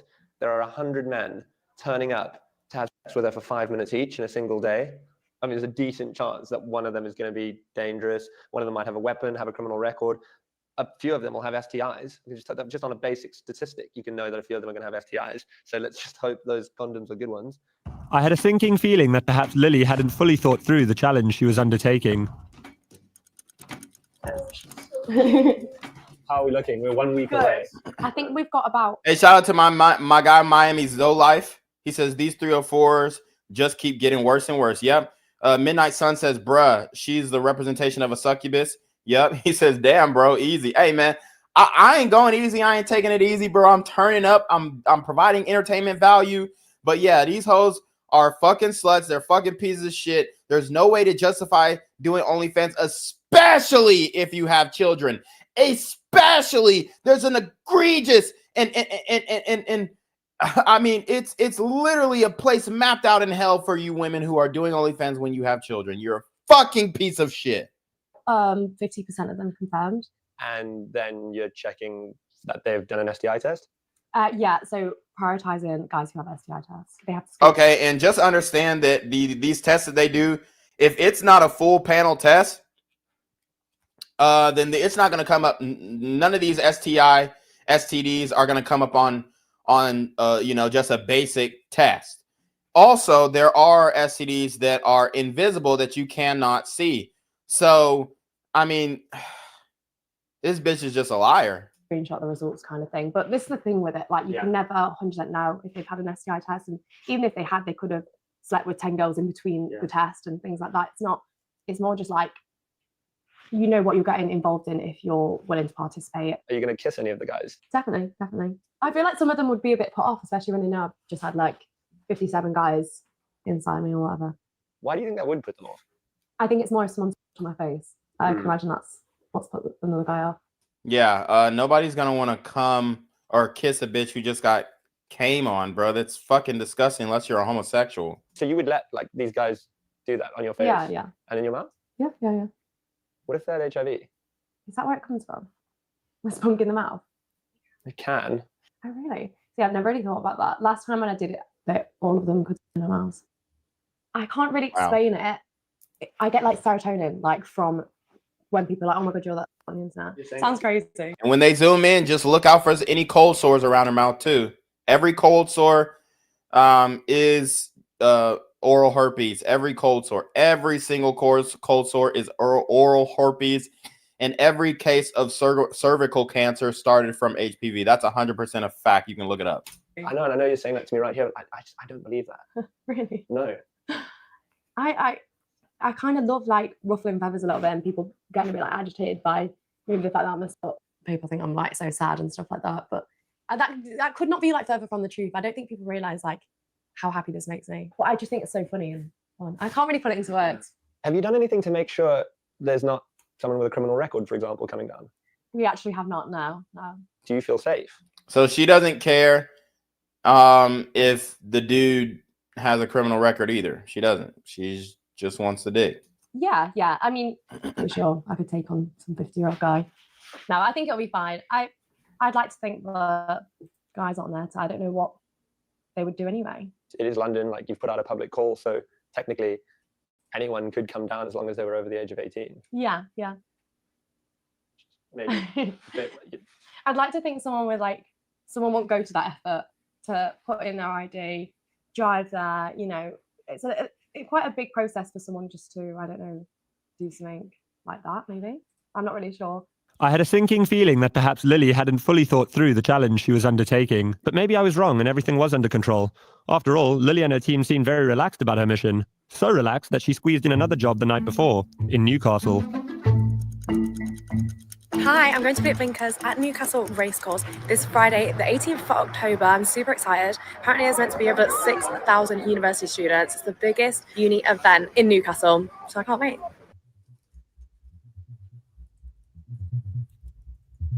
It is the night before Lily's big day. These girls don't seem very prepared. They're currently on their way to Newcastle, and then they're going to be coming back late tonight, and then Lily's going to sleep with 100 guys tomorrow morning, which seems mental to me. It doesn't seem like things are going great. There are a lot of guys cancelling. They're scrambling now to find people at the last minute. I don't understand how the guys they're scrambling to find at the last minute are going to get STI checks in time. I feel a bit nervous going to this random Airbnb tomorrow for Lily to pull off the stunts. I can't actually imagine how Lily must be feeling. If you feel nervous, then that means you just a bitch, bro. Well, I mean, what you got to feel nervous about? This is fucking crazy, bro. These dudes is fucking soft, bro.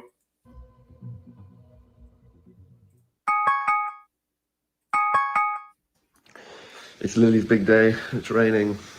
I've never woken up so early to film sex. I've never filmed sex, but You know what I mean?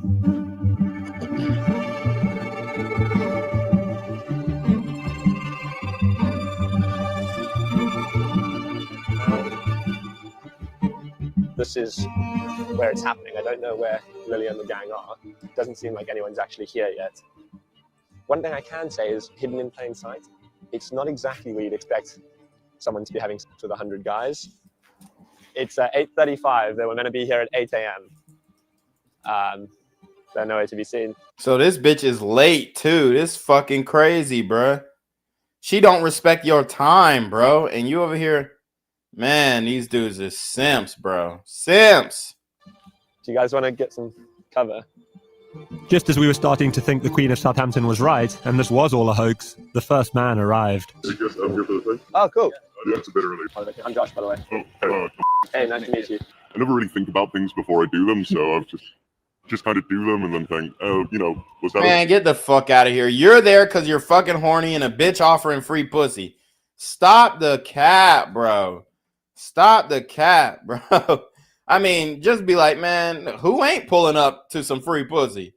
Like, just say that, bro. You sound like a bitch talking about some, well, I don't even think of things before I do it.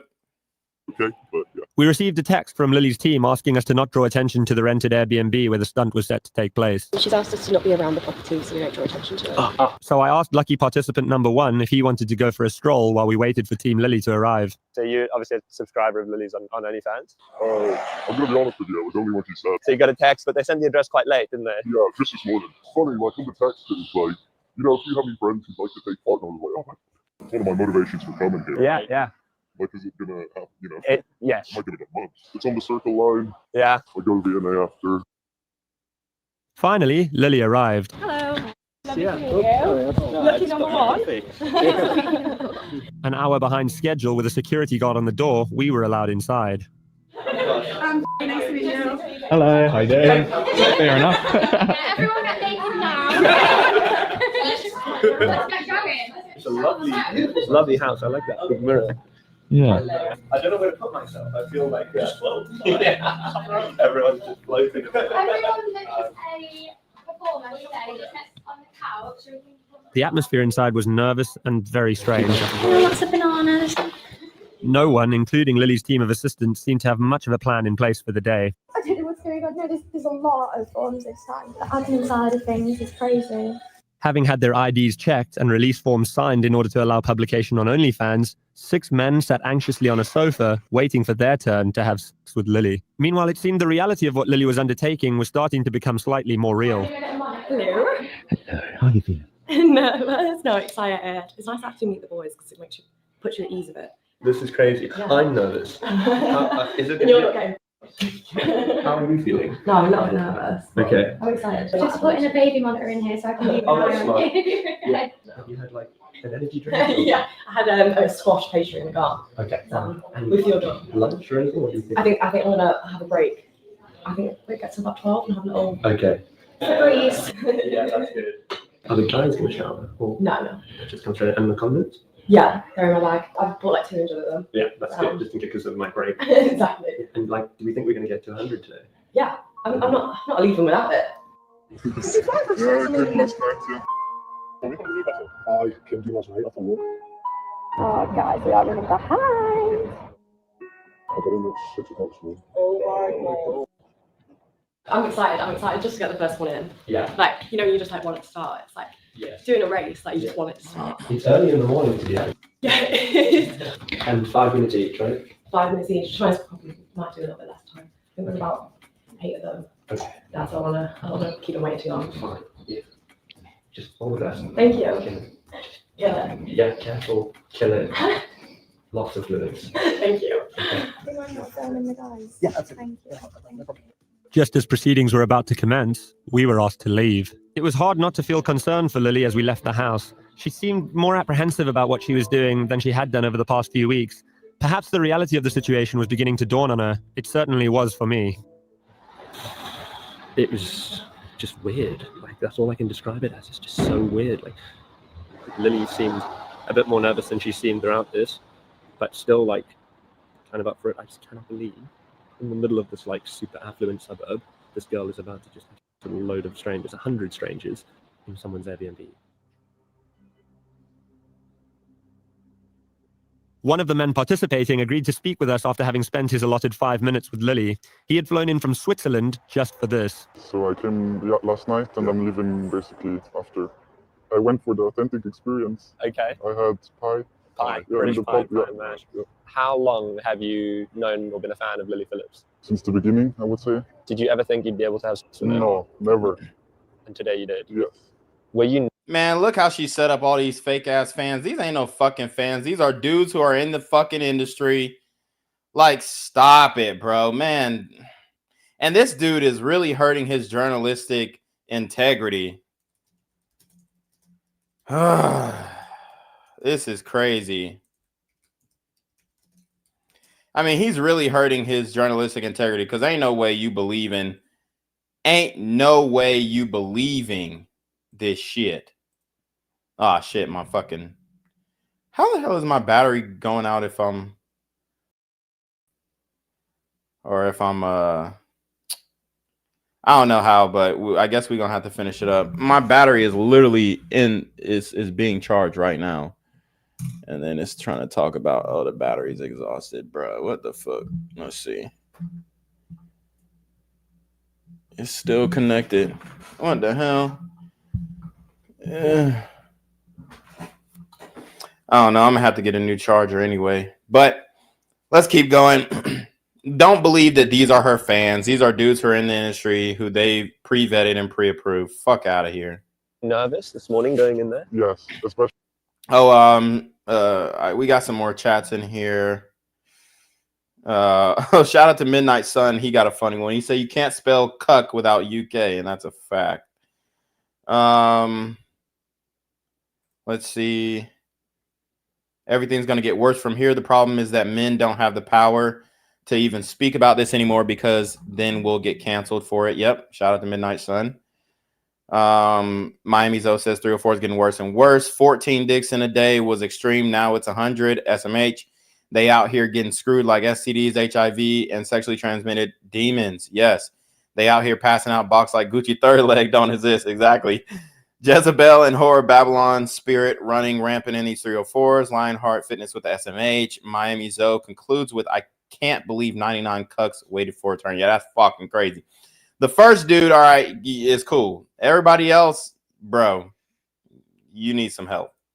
Especially when I saw all the guys, the cute. Yeah. And yeah, I was definitely nervous. Were you worried that maybe some of the other guys aren't going to get an STI check?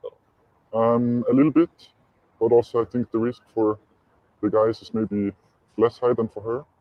But it's gonna have to be the most expensive shag ever. Really? Yeah. Exactly. Like, you know, these hoes be talking about, oh, well, men are the ones passing STDs. Men are the ones passing. Bruh, she's at way more risk. Women are at way more risk of contracting and, hell, creating STDs, even with people who don't necessarily have STDs, just because you have to enter them. Like, all this bullshit. Well, men are the ones passing around these STDs. Bruh, y'all literally have orifices that you can't necessarily clean out, you know, easily. And y'all really think that it's men who are passing out STDs? Y'all are fucking out of your minds. Miami Zoe Life says they just give off the illusion that every dick can hit. That's how they sell the illusion. Even when they screw 100 to 1,000 guys, all those guys are pre-vetted to some degree. Yep. How much? 200 to get tested, 250 for the flight, maybe 800. 800 pounds, and worth it? Yes, without a doubt. How are you doing? How's it going so far? How many are we on? Only 8. Originally, we had been told we'd be allowed back to film with Lily while she had a break for lunch at 2 p.m. However, we received a text from her PA explaining that they were overrunning and they were going to have to skip lunch. Sorry, it's Chocker, and anytime she gets a break, it's for a quick shower and eat, and then back to working, so no time to be filming during her breaks. However, we were able to speak to another man as he left the Airbnb, although he seemed shaken by the experience. How are you feeling? So something I wouldn't do, but I saw it. I thought not much wrong. Yeah. I think I saw it and I just thought, fucking much what to do it. And like, how long did you get with her? Well, she said 5 minutes, and then after 3 minutes, she said she would start the timer. So she said like 5 minutes from now. So you got some extra? Yeah, just let you talk. Do you know how many guys have gone before you? No idea. Yeah, like, I just thought, Are you happy you did it? a little bit. I'm just a bit nervous because if anyone find out, I'll be able to do that straight away. Yeah. Hey, sorry, we've got so many people here right now. It's absolute mayhem. I've had like 100 cigarettes. I'm chain smoking through this. She's literally smoking cigarettes. That's fucking disgusting. Miami Zoe says, I met countless girls in the past 3 to 5 years that don't mind getting passed around. They have been bragging about having rosters in person and online. Just sit back and listen to them talk. Absolutely. Miami Zoe also says, girls' reels on TikToks are literally them telling about their sexcapades and sexual experiences through humor. Stay woke. Exactly. That's why I continue to say that sexual or modern women have the digital footprint of an adult film actress. And it's just y'all trying to there's so many people trying to cope talking about, oh, well, women aren't more promiscuous now than ever. Dude, get the fuck out of here. Stop lying to us. Y'all are all getting on OnlyFans, bruh. As soon as a bitch found out she could make a buck on OnlyFans, the majority of y'all went to it. I feel like this is going to go on a lot later than we planned it to end at like 7, but I think it's going to run until like 9, 10 p.m. maybe. 27 p.m. about, let's see, I think about 70 people through. After hours of waiting, we tried to get back into the Airbnb. We ended up being delayed by one of her assistant's boyfriends, a close-up magician who had been performing for men in the waiting room. No, that is cool as shit, dude. Lily's PA gave us some more updates and promised us that they were nearly finished. How far off is she from finishing? Not far off at all. We're nearly done. We've got a few people who have like gone home and then they've called us and like, can my friend come? I just told them how sick it was. And we're like, yeah, bring it. Like, send your friend over. But no, it's been great for like networking. Like even like husbands being like, oh yeah, I do this for a living, saying the job. Oh, we need someone that does that. Like, yeah, message us back tomorrow. It's been fun. I really enjoyed it. But I was like, I should not be an event planner. I actually can't believe we were going to do this without security. They've been so helpful, absolutely amazing. Like, I've kissed them both. They've been so good. It's definitely the busy time of the night. That door is turning into more of a revolving door. There are guys coming in and out of there constantly. They've sent out security guards and things to go get her snacks and electrolytes and just to keep her sort of functioning.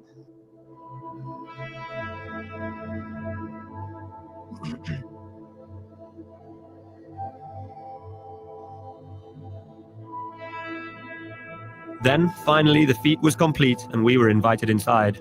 Hello. Good. How are you? Did you complete? What's on? Oh, yeah. Lily's just in the shower now. As the sort of brains behind this and managing the whole thing, how did you think it went? Planning wise, it's a bit hectic. For sure. I didn't know what to expect. So many guys left it really last minute and we were getting messages today like, can I still do it? Yeah. But we had so many people drop out. Yeah. So when I was like going through like, yes, can you make it to London today? And a lot of them were like, yeah, that's fine. We were just like scrambling to get guys. So I was outside having a smoke with them and we were just all talking and getting along, and we come back in here and they've got the music on vibe and it was really nice. There were a couple of guys, Joe messaged me like, oh, I didn't really perform well. Can I come back? And we're like, yeah, that's fine. And they've just like come back. Oh, really? Redeemed themselves because they've been like that nervous. How do you think Lily found it? I think, do you know, I've not had the chance to speak to her too much. She's been in there all day, and we've just like chucked her in the shower. And, like, she's exhausted. She's like, the first thing she said was like, I need a Nando's. I was like, you've earned a Nando's. Like, yeah, the Nando's is ordered. She's took it like a champ. She's done so well. Every time I said, are you okay? Do you need a breather? She's like, no, bring the next guy in. Seeing 100 guys come to have sex with Lily in one day, was that like something that obviously... That part didn't feel too intense. It was more checking in on Lily felt intense. Yeah. Hello. Hello. How are you? Lily offered to show me the aftermath of their stunt.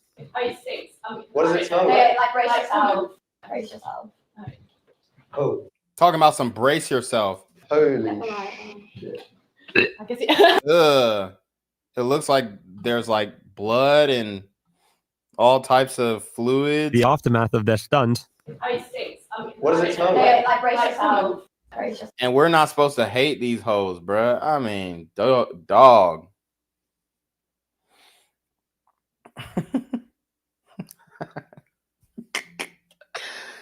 Man, this shit is a fucking joke, bruh. Oh, holy shit. I guess it. Is that real? Yeah, he's not good with smells. Lily then walked us through the process that she had repeated 100 times that day. come on in, make yourself at home, take your shoes off. I've got some hangers here if you want to put your coat up. Nice. Come on in. Where you travel from? Say, oh, lovely. Yeah. Oh, it's so nice to meet you. I'll get you on the bed, make yourself comfortable, Yeah. take off your trousers, and we're going to have a fun time. And I'll give them the phone camera. I'll just say, I'm guessing you don't want your face in it. Yeah. And if they don't, it'll be POV phone camera. Yeah. I'll start usually with a job, and then I'd say, like, is there anything you like, don't like, any certain position you want to do? Yeah. And then, yeah, we kind of got straight into And it. did you do the with a condom on or? No, No, I condom off didn't. Condom off. Okay, but then like once they're having sex, it's like Yeah, condom on type yeah, thing. yeah. It does. So she sucked them off, no condo, exposing herself to all types of STDs, STIs, and then when they fucking, they doing the condo. It's crazy. It does smell a lot like sex. I mean, and there's Rose. That's nice. Did one of the guys? Rose. And how are you feeling? Surprisingly down. Ew, y'all see them Huggies wet wipes? And there's Rose. That's nice. Did one of the guys? Rose. And she was probably wiping that nasty ass pussy with Huggy wet wipes in between, dude. Ugh. And you know, after a while, that shit starts stinking. How are you feeling? Surprisingly, downstairs is not really sore. Okay. It's more just She gonna feel it in the morning, trust. tired. My eyes sting like nothing else. Why? Because of all the cum in it. I think I repeatedly said, you come on my face, but not in my eye. And they just went right at the eyes. Well, I think like it might have been an accident. She said you can come in my face, but not in the eyes, bitch.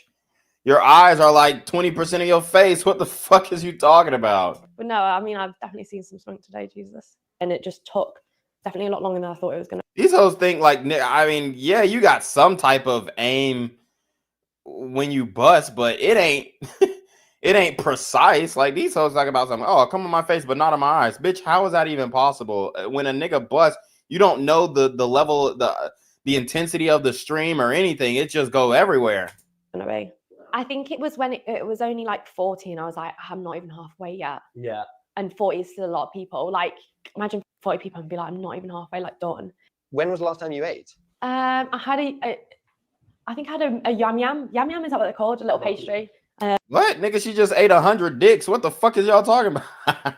And I think I had a sandwich, and that was kind of, and then the rest come. Oh, great. It's not for the weak girls, if I'm honest. Hey, man, like the stream, share the stream, hit the YouTube, hit the Cash App, hit the PayPal if you feel so inclined.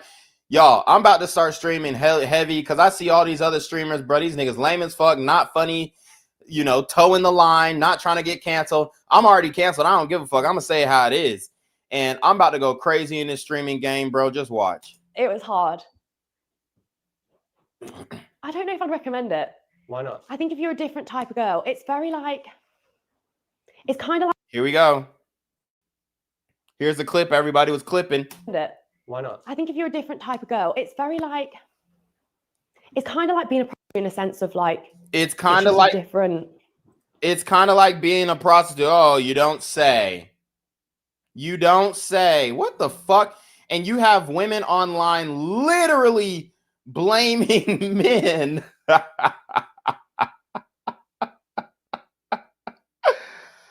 Oh my God. Oh, these dudes. Oh my God. These bitches are fucking cooked. They said this woman, I guess she's a conservative, Kim Iverson. Everyone keeps hating on Lilly Phillips, but ignore the 101 men who participated.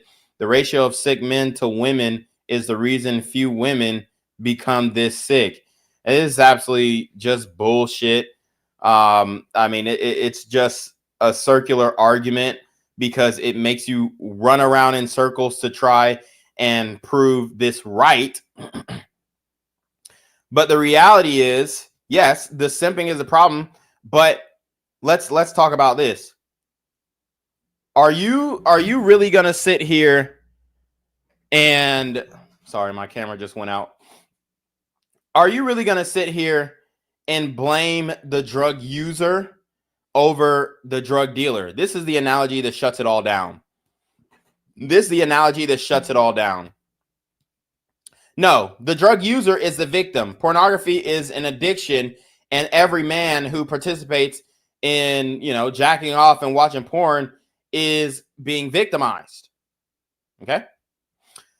The drug dealers are the women who participate in said porn. You can't blame the men Because for one, the men in the porn industry is the percentage of men in the porn industry is smaller than the percentage of women in the porn industry. And I know people say, oh, well, a man owns OnlyFans. Well, not anymore because he sold it to a woman. Okay. So a lot of people like to bring up, oh, well, a man owns OnlyFans. And I mean, that just debunks the strong independent. I don't need a man argument because, yes, a man created OnlyFans, but he sold it to a woman. And now I mean, it's a female owner, right? It went from a man and then it goes to a woman or maybe the CEO. Yeah, it's the CEO. So she's running the show. She's making the daily business decisions. Amrapali Gan or Amri Gan, an Indian woman. So, I mean, y'all see she a crater face. She a crater face for sure. Definitely facially challenged, I would say. Yep, facially challenged. So that was the previous CEO of OnlyFans. And then she just passed a buck to Kaylee Blair, a lawyer. Woman named Kaylee Blair, white woman, Kaylee Blair. So you're trying to blame men and it's backfiring in your face because these women are the drug dealers and they're taking advantage of lonely, married, in many cases, Christian young men. Okay? So they're taking advantage of their lust. So again, with the drug dealer analogy, who are you going to blame? The drug dealer or the drug user? Because legally, our system comes down way harder on drug sellers, not drug dealers. Midnight Sun says, even my camera wants to end this stream. Yeah, I got to get a better charger because this is ridiculous. But yeah, the camera is done with it. He's like, you bitches are filthy. You hoes are filthy. So the camera's done with it. But I'm not. Okay? And the reality is, this bitch is trying to say, oh, well, the 100 men who participated in it. Bruh, y'all act like she wasn't doing porn before she fucked these 100 men, you dumbass bitch. She was doing content, filming content, and now all these trad fucking idiots are trying to come out and blame the men who participated in this when these were men of the industry. These weren't her fucking fans, you idiot, you doofuses. I can't believe you fall for it, you fucking retard. These are not her fans. These are men who were vetted. These are men who she 100% knows and are in the industry. 100 men. It's not easy to, or it's not hard to find 100 men who are in this industry. There's only a small handful. It was probably Johnny Sins. It was probably Lex Luger or whatever the hell that nigga's name is. It was probably all these other fucking male porn stars. There's like 3 of them who came in back to back to back to back and just, you know, probably wasn't even 100 men. They just circled around.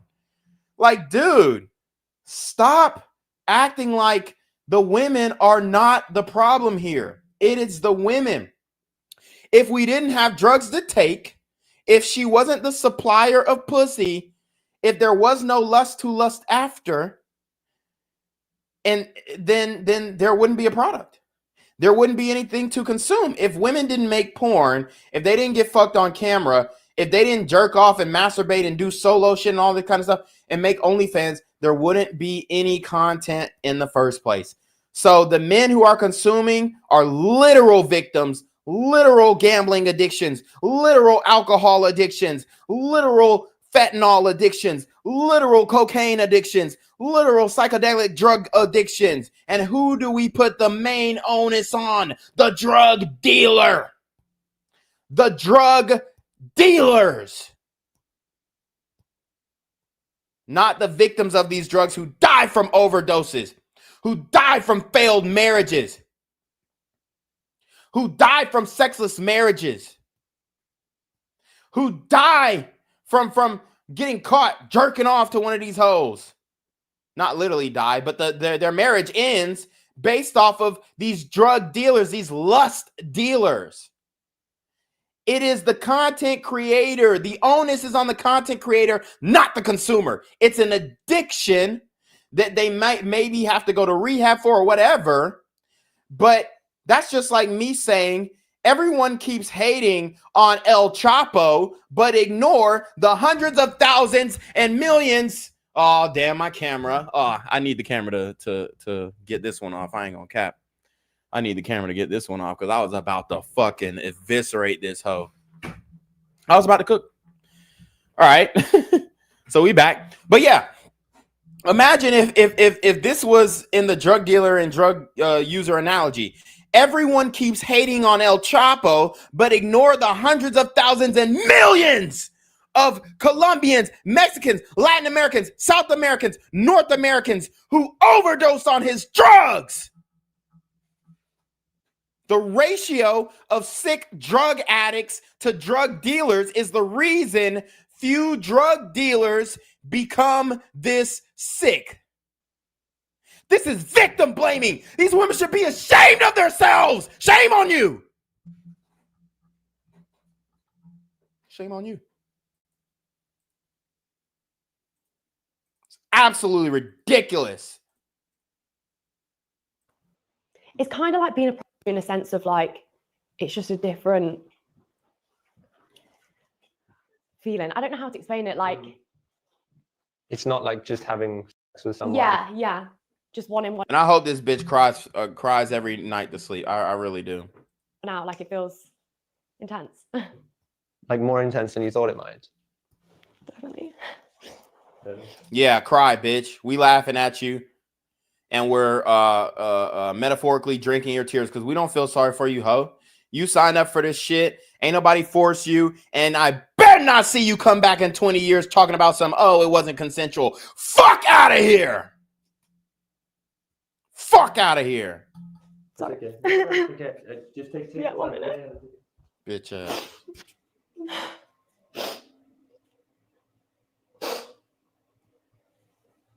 Yes.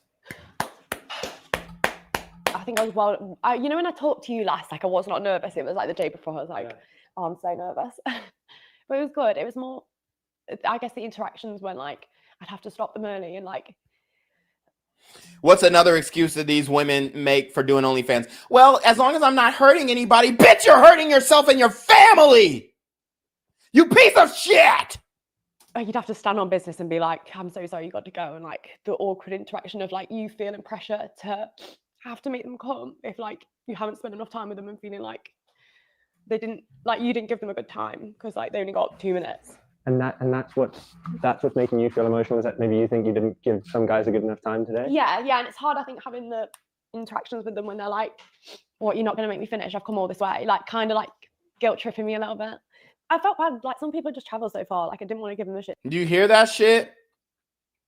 So the argument, the legal argument toward her when she retroactively withdraws consent 20 years ago, and she uses the statute in New York, which is probably the same liberal statute they have in the UK for retroactively withdrawing consent and second degree sexual assault that we covered in the New York Penal Code. She is going to use this video and say, well, when I was sleeping with some of the men, they were like, oh, well, I haven't finished yet. And I was like, stop. I just want to go to the next guy. And they're like, well, I haven't finished yet. So you made me come all this way and I ain't even come yet. Come on, just let me get it off. And then she's like, no, but I just want to go to the next guy. I just need to freshen up and go to the next guy. And the guy's still pumping. He's like, well, shit. I mean, I came all this way and you just gonna make it so that I can't finish. And I'm sure there's like performance anxiety when you got a fucking bright ass light and camera in your face. And this is the first time that you're doing a fucking 100-man gangbang. I'm sure there's performance anxiety, especially for the man, because he's the one who's gonna have to perform. So he's probably soft the first 5-10 minutes. She's slurping him up, and then he getting the pussy. He's hard for like 5 minutes, and then he gets super soft because it's just the cameras, the bright lights, the all this stuff, all these elements, all the people in the room filming and all this kind of stuff for her fucking content bullshit. And what's gonna happen is she's getting stroked, And then she's like, oh God, oh Offie, golly Lee, golly gee, I just want to stop because I'm getting a little dry, so we need to grab some lube. And he's like, oh, hold on, I'm almost done. I'm not even finished yet. Oh, hey, well, I just want to go to the next guy. Hold on, but I'm about to be done. Hey, no, I told you that I didn't want to. I didn't want you to bust because I was trying to go to the next guy. And then boom, you got yourself a rape case right then and there. It's over for all these 100 men. All these 100 men are going to be held civilly liable for sexual assault in the next 20 years. I promise you that. She's going to retroactively withdraw consent because all women lie about rape directly or indirectly. And I'm standing on that shit. Time and like come away from this and be like, oh, that's shit. I think sometimes like feeling so like robotic. Like by the, I think like the 30th, you know, like when we're getting on a bit, I've got like a routine of like how we're going to do this. And like, it just, sometimes you'd like disassociate and be like, you know, like it's not like normal at all. There you go. She's already using rape. She's already using the language of rape victims. Disassociate. This is what people who had sex with fucking Jeffrey Epstein said. Oh, well, they asked him, were you scared? Were you this? Were you that? Well, I just disassociated. It felt like it was an outer body experience. This is dangerous. I disassociated, so you weren't present. I was, but in my mind, I wasn't. So you didn't feel present. Oh, no, I guess not. I guess not. I didn't feel. This is what an interrogator is going to ask her. This is what her attorney, her civil suit attorney, her ambulance chasing scum alert civil suit attorney is going to ask her. And if he, oh, well, well, Lily, I need to ask you some very difficult questions. Here, are you ready for them? Oh, yes, I'm ready for them. Yes, just go ahead and ask them, please. And then he's like, Lily, well, I just want to ask you, were you present in this moment, or were you somewhere else? Were you under the influence of any drugs or any alcohol or anything like that? See, they took all these STD tests, but they didn't take no drug tests. They didn't take no alcohol tests. They didn't do criminal background checks.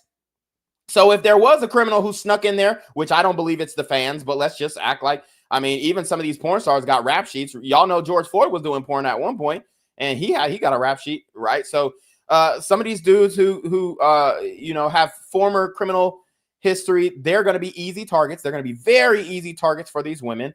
And what's going to happen is he's going to say, well, were you present in that moment? And she's going to, oh, well, I was present. I was there.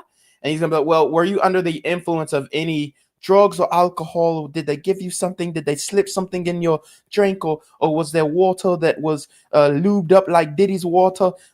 Did you drink some of that Diddy water, bitch? Did you put some of that Diddy lube on your pussy, bitch? And they're going to ask her the question. And she's going to say, oh, well, actually, I don't know. I don't know. But I'm pretty sure I was in my right mind. But I felt disassociated. What do you mean by disassociated? He's going to hang on that word. They're going to hang on that word, disassociated.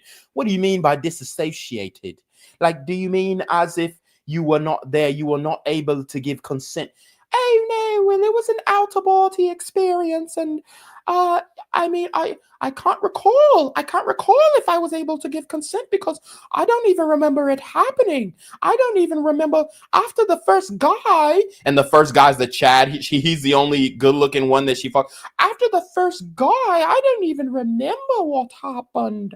And then the lawyer is going to be like, well, then if you can't remember, you may have been under the influence of drugs. And if you were under the influence of drugs, you can't consent. And if you feel like this is a dissociating experience, then this was rape. So let's go ahead, file the lawsuit, put the statement out, get you in front of a camera again, and tell these people how these 100 or 99 men raped you, because you said the first one was good, right? Yes, the first one was a Chad. He was 6'5" with blonde hair, blue eyes, and he was beautiful, and I loved it, and I remember that part. But the other 99 men, they were just shabbies. Remember? Remember how she referred to you fucking simp-ass niggas earlier? She said you were shabby, shab men, ones you wouldn't notice on the street. Shabby men are her subscribers. Shabby men. They're shabby. The rest of them were blokes, shabby blokes. The rest of them were bad boys, bad man. Yeah, they were shabby blokes, and they raped me. All 99 of them, except the first Chad, who was 6'5", with a jawline sharper than a kitchen knife. It's the play they gonna make. In my head right now, I can think of like 5, 6 guys, 10 guys I remember, and that's it. But it's just holy shit! Did I not just say this? Yo, I might be the GOAT. I literally might be the fucking GOAT. I literally just said I have not watched this video. I'm reacting to it raw. I didn't even know she was gonna say that, but she said she only remembers 6 guys. That's because those 6 were Chads.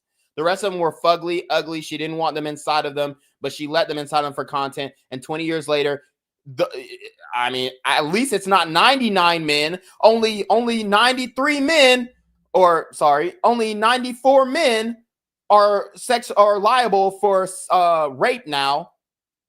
Only 94 men are liable for rape now, period. Because she said she remembers the 6, the rest she doesn't remember. Guys, she is 100% going to retroactively withdraw consent. I'm literally the best nigga at breaking this shit down. There is literally no one who can break this shit down raw, uncut, funny, hilarious, in depth, multiple different perspectives, high IQ conversations. Nobody is breaking down this hoism like your boy Reclaim Your Throne. I hope you know that, guys. I hope you know that, men. And my Malcolm's mildly attractive, lucrative, communicative, operational, likable men. I implore you. No, I demand you. No, I command you to stay away from women like this. She's saying that she doesn't remember 94 men who bust all in her fucking mouth, pussy, and face. All of you niggas are liable for sexual assault, according to her memory. If my memory serves me best, yes. Of like how we're gonna do this, and like it just sometimes you like disassociate and be like, you know, like it's not like normal things at all. In my head right now, I can think of like 5, 6 guys, 10 guys I remember, and that's it. But it's just, I don't know, it's just weird, isn't it? Like, okay, so she said 5, 6 guys, 10 guys. All right, so 90% of y'all niggas is on the hook. Is that what I'm hearing? 90% of you men are on the hook. God damn it! I tried to prevent this. I was telling you guys on X, I was saying, don't do it. Don't fall for it. It's a trap. It's preventable. Do not go into this. Do not succumb. Do not submit yourself to being held liable criminally, civilly, whatever they're going to do in the next 20 years. Don't submit yourself to be held liable to this shit. Don't participate in this shit. And y'all did it anyway.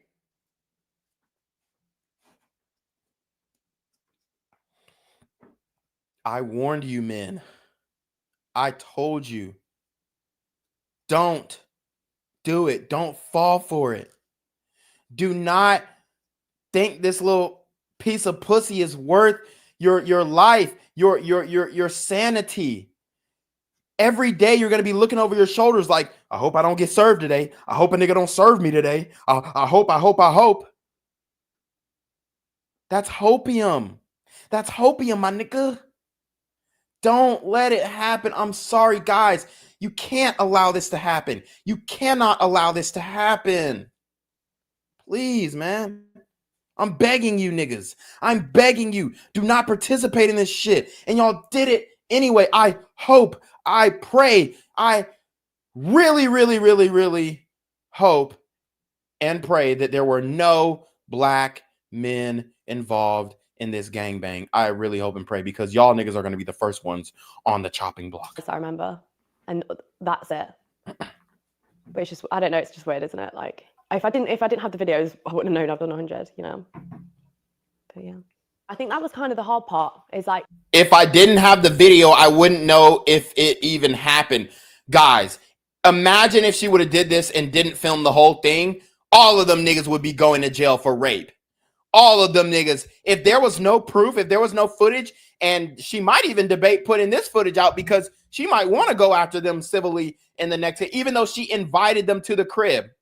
And this is going to be the argument.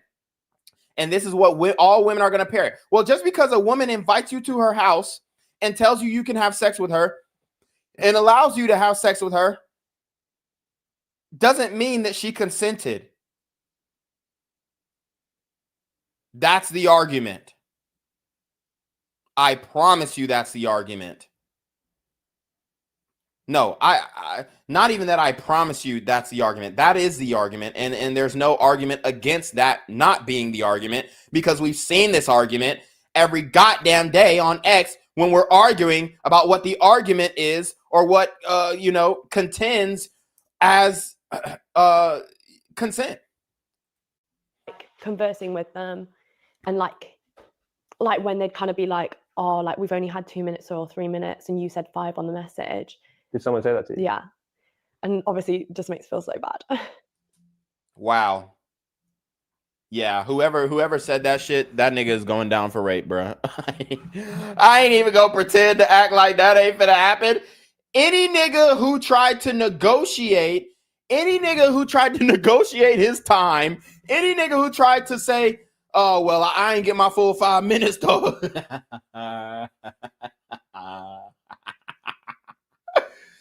Yo, what the fuck, bro? Any nigga who tried to negotiate the pussy is going to be the first to get served with this civil suit. And it's going to be a hefty suit. It's going to be $250,000 each. So let's do the math. Let's do the math, because we are very educated black men over here.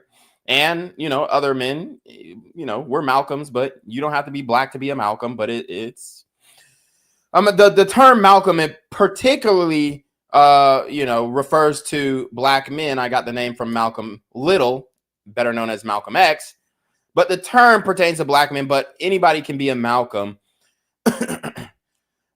which is mildly attractive, lucrative, communicative, operational, likable men. And we know we didn't participate in this, but we are highly educated Malcolms, and we are interested in the numbers of things and the data and the statistics and what she stands to gain off of this. So not even factoring in her OnlyFans content and her OnlyFans money.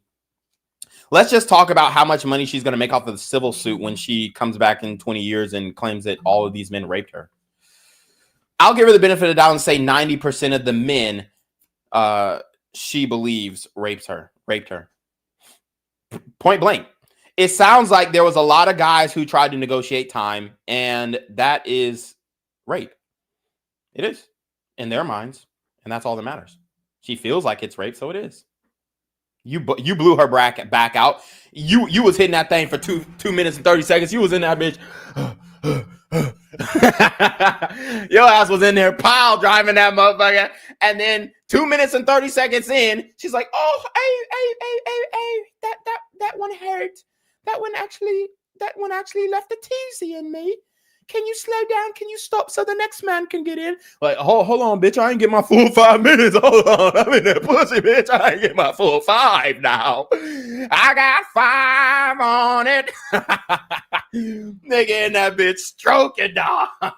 Oh, good. That nigga in that bitch stroking for 2.5 minutes. And this bitch real I try to talk about, hey, slow down. Hey, stop it now. Hell nah, bitch. I ain't get my full 5 minutes. You know, that niggas was elated when they, hey, hold on. Let me get my full 5. I promise you I'm going to get this shit off in 5. So 5 minutes with each man. 100 men, 5 minutes each. That's 500 minutes. That's an hour. That's 8 hours. 8 hours and a third. 8 hours and a third. Lord have mercy. Y'all brothers in trouble. Y'all are in trouble. So 90 men. We're going to do a $250,000 lawsuit for each man times 90. So she stands to gain $22.5 million if she comes after these 90 men who, if she comes after these 90 men, who she's going to claim raped her. I promise you. So she is potentially going to have them on the hook for $22 million. Let's round it up to $23 million civilly. Pretty much. Pretty much. It is what it is. Y'all niggas fell for it. Do you think you should feel bad about that? I guess when you've promised something to people who support you, it's kind of hard to let them down. Even in her tears and her pain, she's still pushing the lie. We know OnlyFans bitches do not fuck regular guys. That's a lie. That's a bullshit lie that they try and, you know, use to keep their fans on the hook. Fuck these bitches, man. These are deceptive marketing tactics. Even through the pain, even through her retroactively withdrawing consent and her regret, she's still going through the lies. So men, when your girl comes home and she says, oh yeah, I know you didn't want me to go to that party, but I went to the party and one of the men raped me and you just happened to walk in when he was busting my back down. Understand this. The woman is still going to lie through the regret, through the pain, through, you know, getting caught and all that shit. So she's still trying to keep up with the lie that these were just 10 or 100 random subs of hers, fans.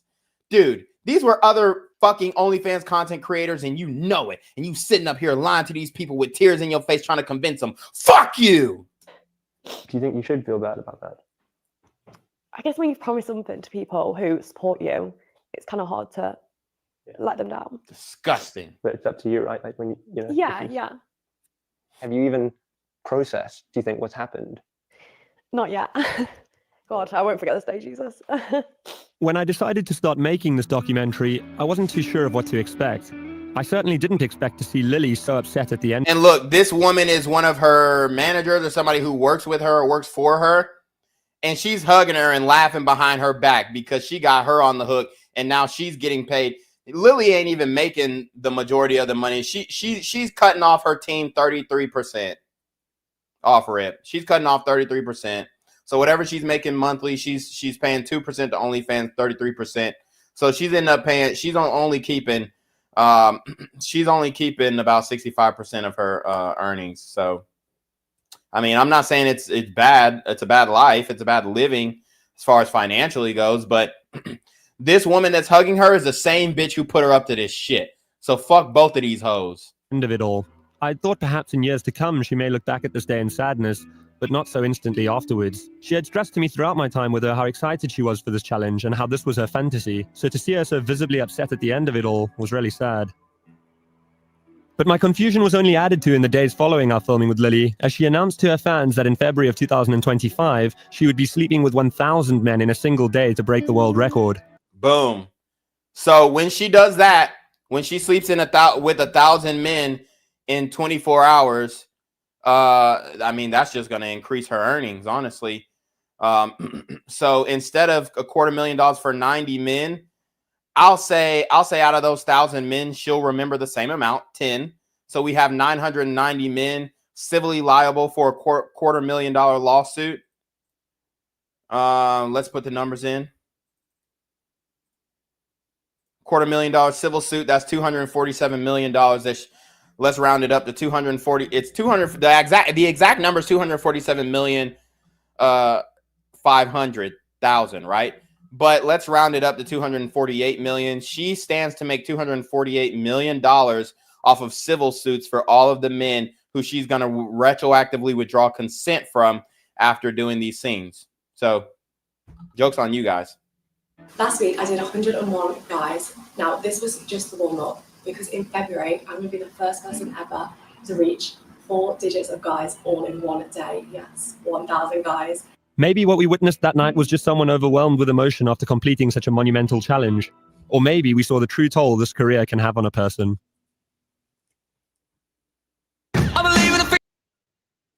All right, so that's the documentary. Honestly, it was a good documentary to react to. I don't like the guy who, did the documentary, obviously. I really don't, I think he's a fucking cuck-ass simp, bitch-ass nigga. But you know,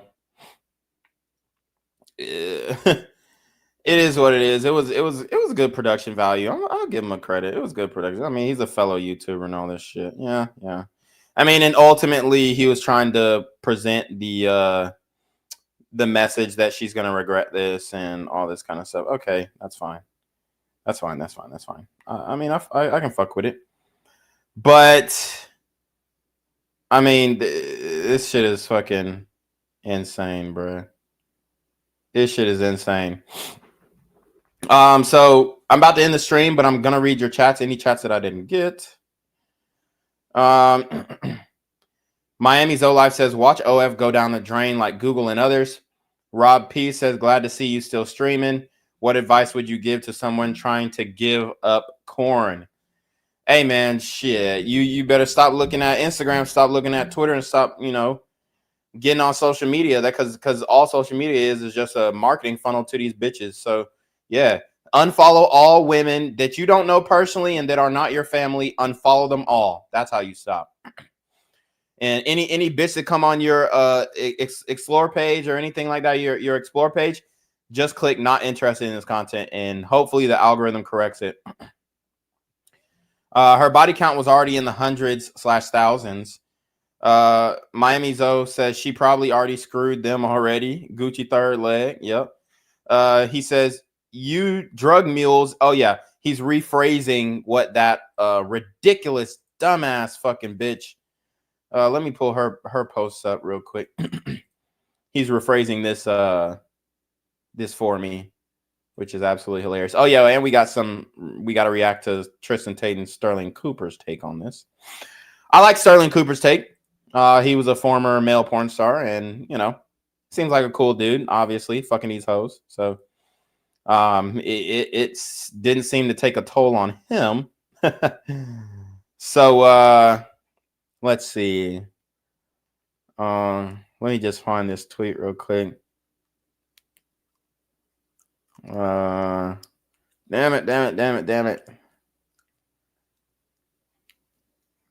I'm trying to find this shit where.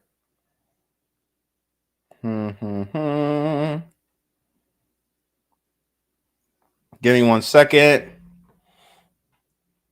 Because I made this tweet. Damn.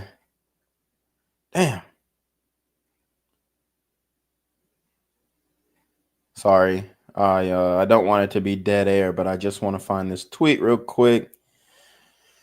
Twitter's so hard to find tweets now for some reason. What was that bitch name? Iverson, something like that. Iverson. Yeah, Kim Iverson.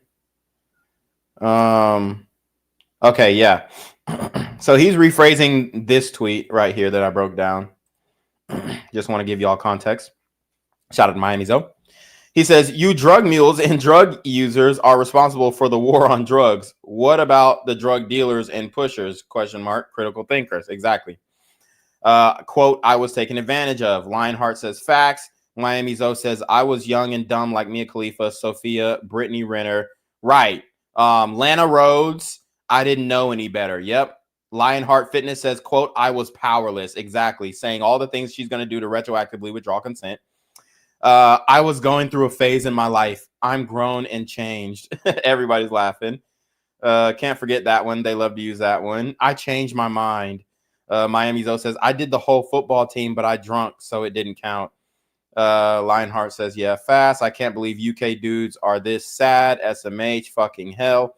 Miami Zoe says, I met with sex workers who said they only had 3 to 5 bodies and that the other 30 to 50 didn't count because it was for work. They claim to not add the ones that they gain through monetary profit or favors. Exactly.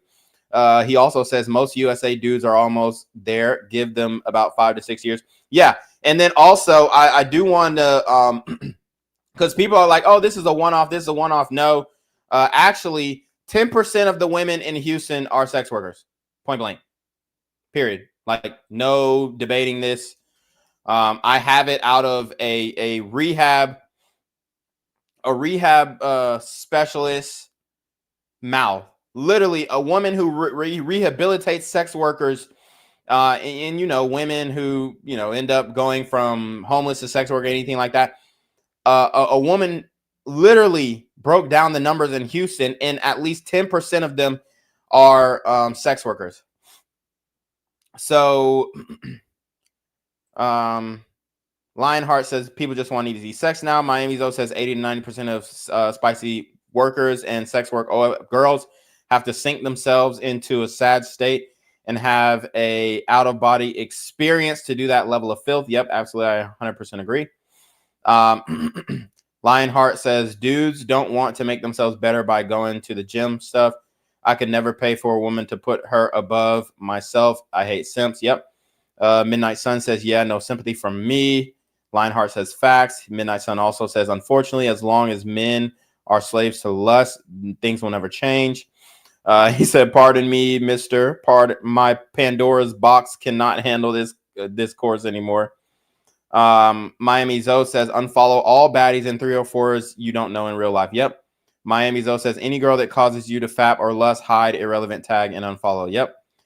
Maybe even block them. Go as far as to block them. Miami Zoe Life also says, don't pay for box, OF, porn in any way, shape, or form. Go to the gym, work 2 to 3 jobs, read the Bible and self-help books, write goals down, and actively pursue them. Yeah. And even if you just want to read the Bible for historical reference, man, I mean, there's so many different stories in there, anecdotal stories, biblical stories that correlate to real current life. Man, I mean, it's just a beautiful, beautiful tale of how people lived 6,000 to 10,000 years ago. And I think, you know, it can definitely help you from a religious perspective, and help you with your journey of nofap. So I just want to prove that majority of women are becoming sex workers. This was an article out in 2019, and it actually was initially posted in 2016 from another site, but this 11 Alive posted this story on March 12th of 2019. So Georgia University named top sugar baby school in the nation. They're referring to Georgia State University. And they just say, you've probably heard the term sugar babies, and no, we're not talking about candy. Sugar babies are turning to sugar daddies to fund their education. According to a report by Seeking Arrangements, the website, a platform where young people can be matched with older people who can sponsor a more lavish lifestyle, basically prostitution, online prostitution, released its annual list of the fastest growing sugar baby schools, and 2 Georgia schools made the list, and it's Georgia State. We ain't gonna read the full article, but I'm just proving to you guys that majority of women are becoming sex workers, especially if they're attractive. Even if they're not so attractive, they still have the option, but it may not be the option that they are successful in. But they do still have the digital footprint of an adult film actress. So what you'll find is this woman actually breaks down that there's over 80,000, 60 to 80,000 sex workers in Houston. I just round up to 100,000 because the numbers are probably underreported. And that basically means that 7 to 10% of the women in Houston are sex workers. All right. Women are not becoming less promiscuous. They're becoming more promiscuous.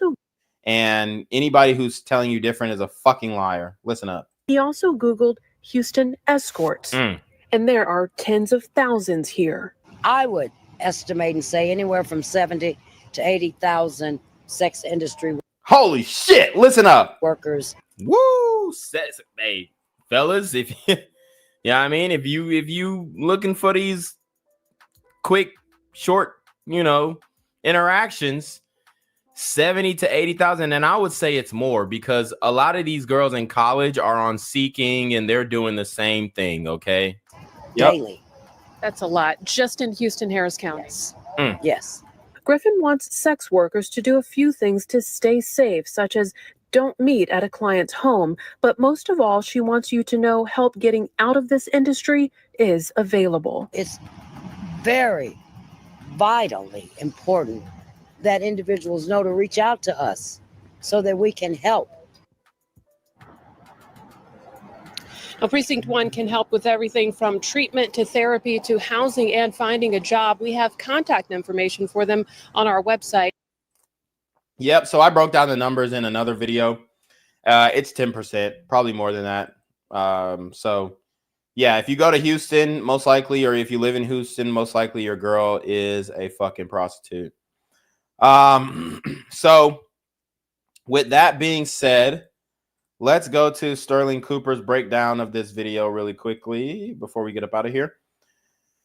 His tweet, which I agree with, he says, a man could sleep with 100 women in 24 hours and not come out of it damaged or traumatized. Men and women are fundamentally different in this regard, and people need to stop pretending that they aren't.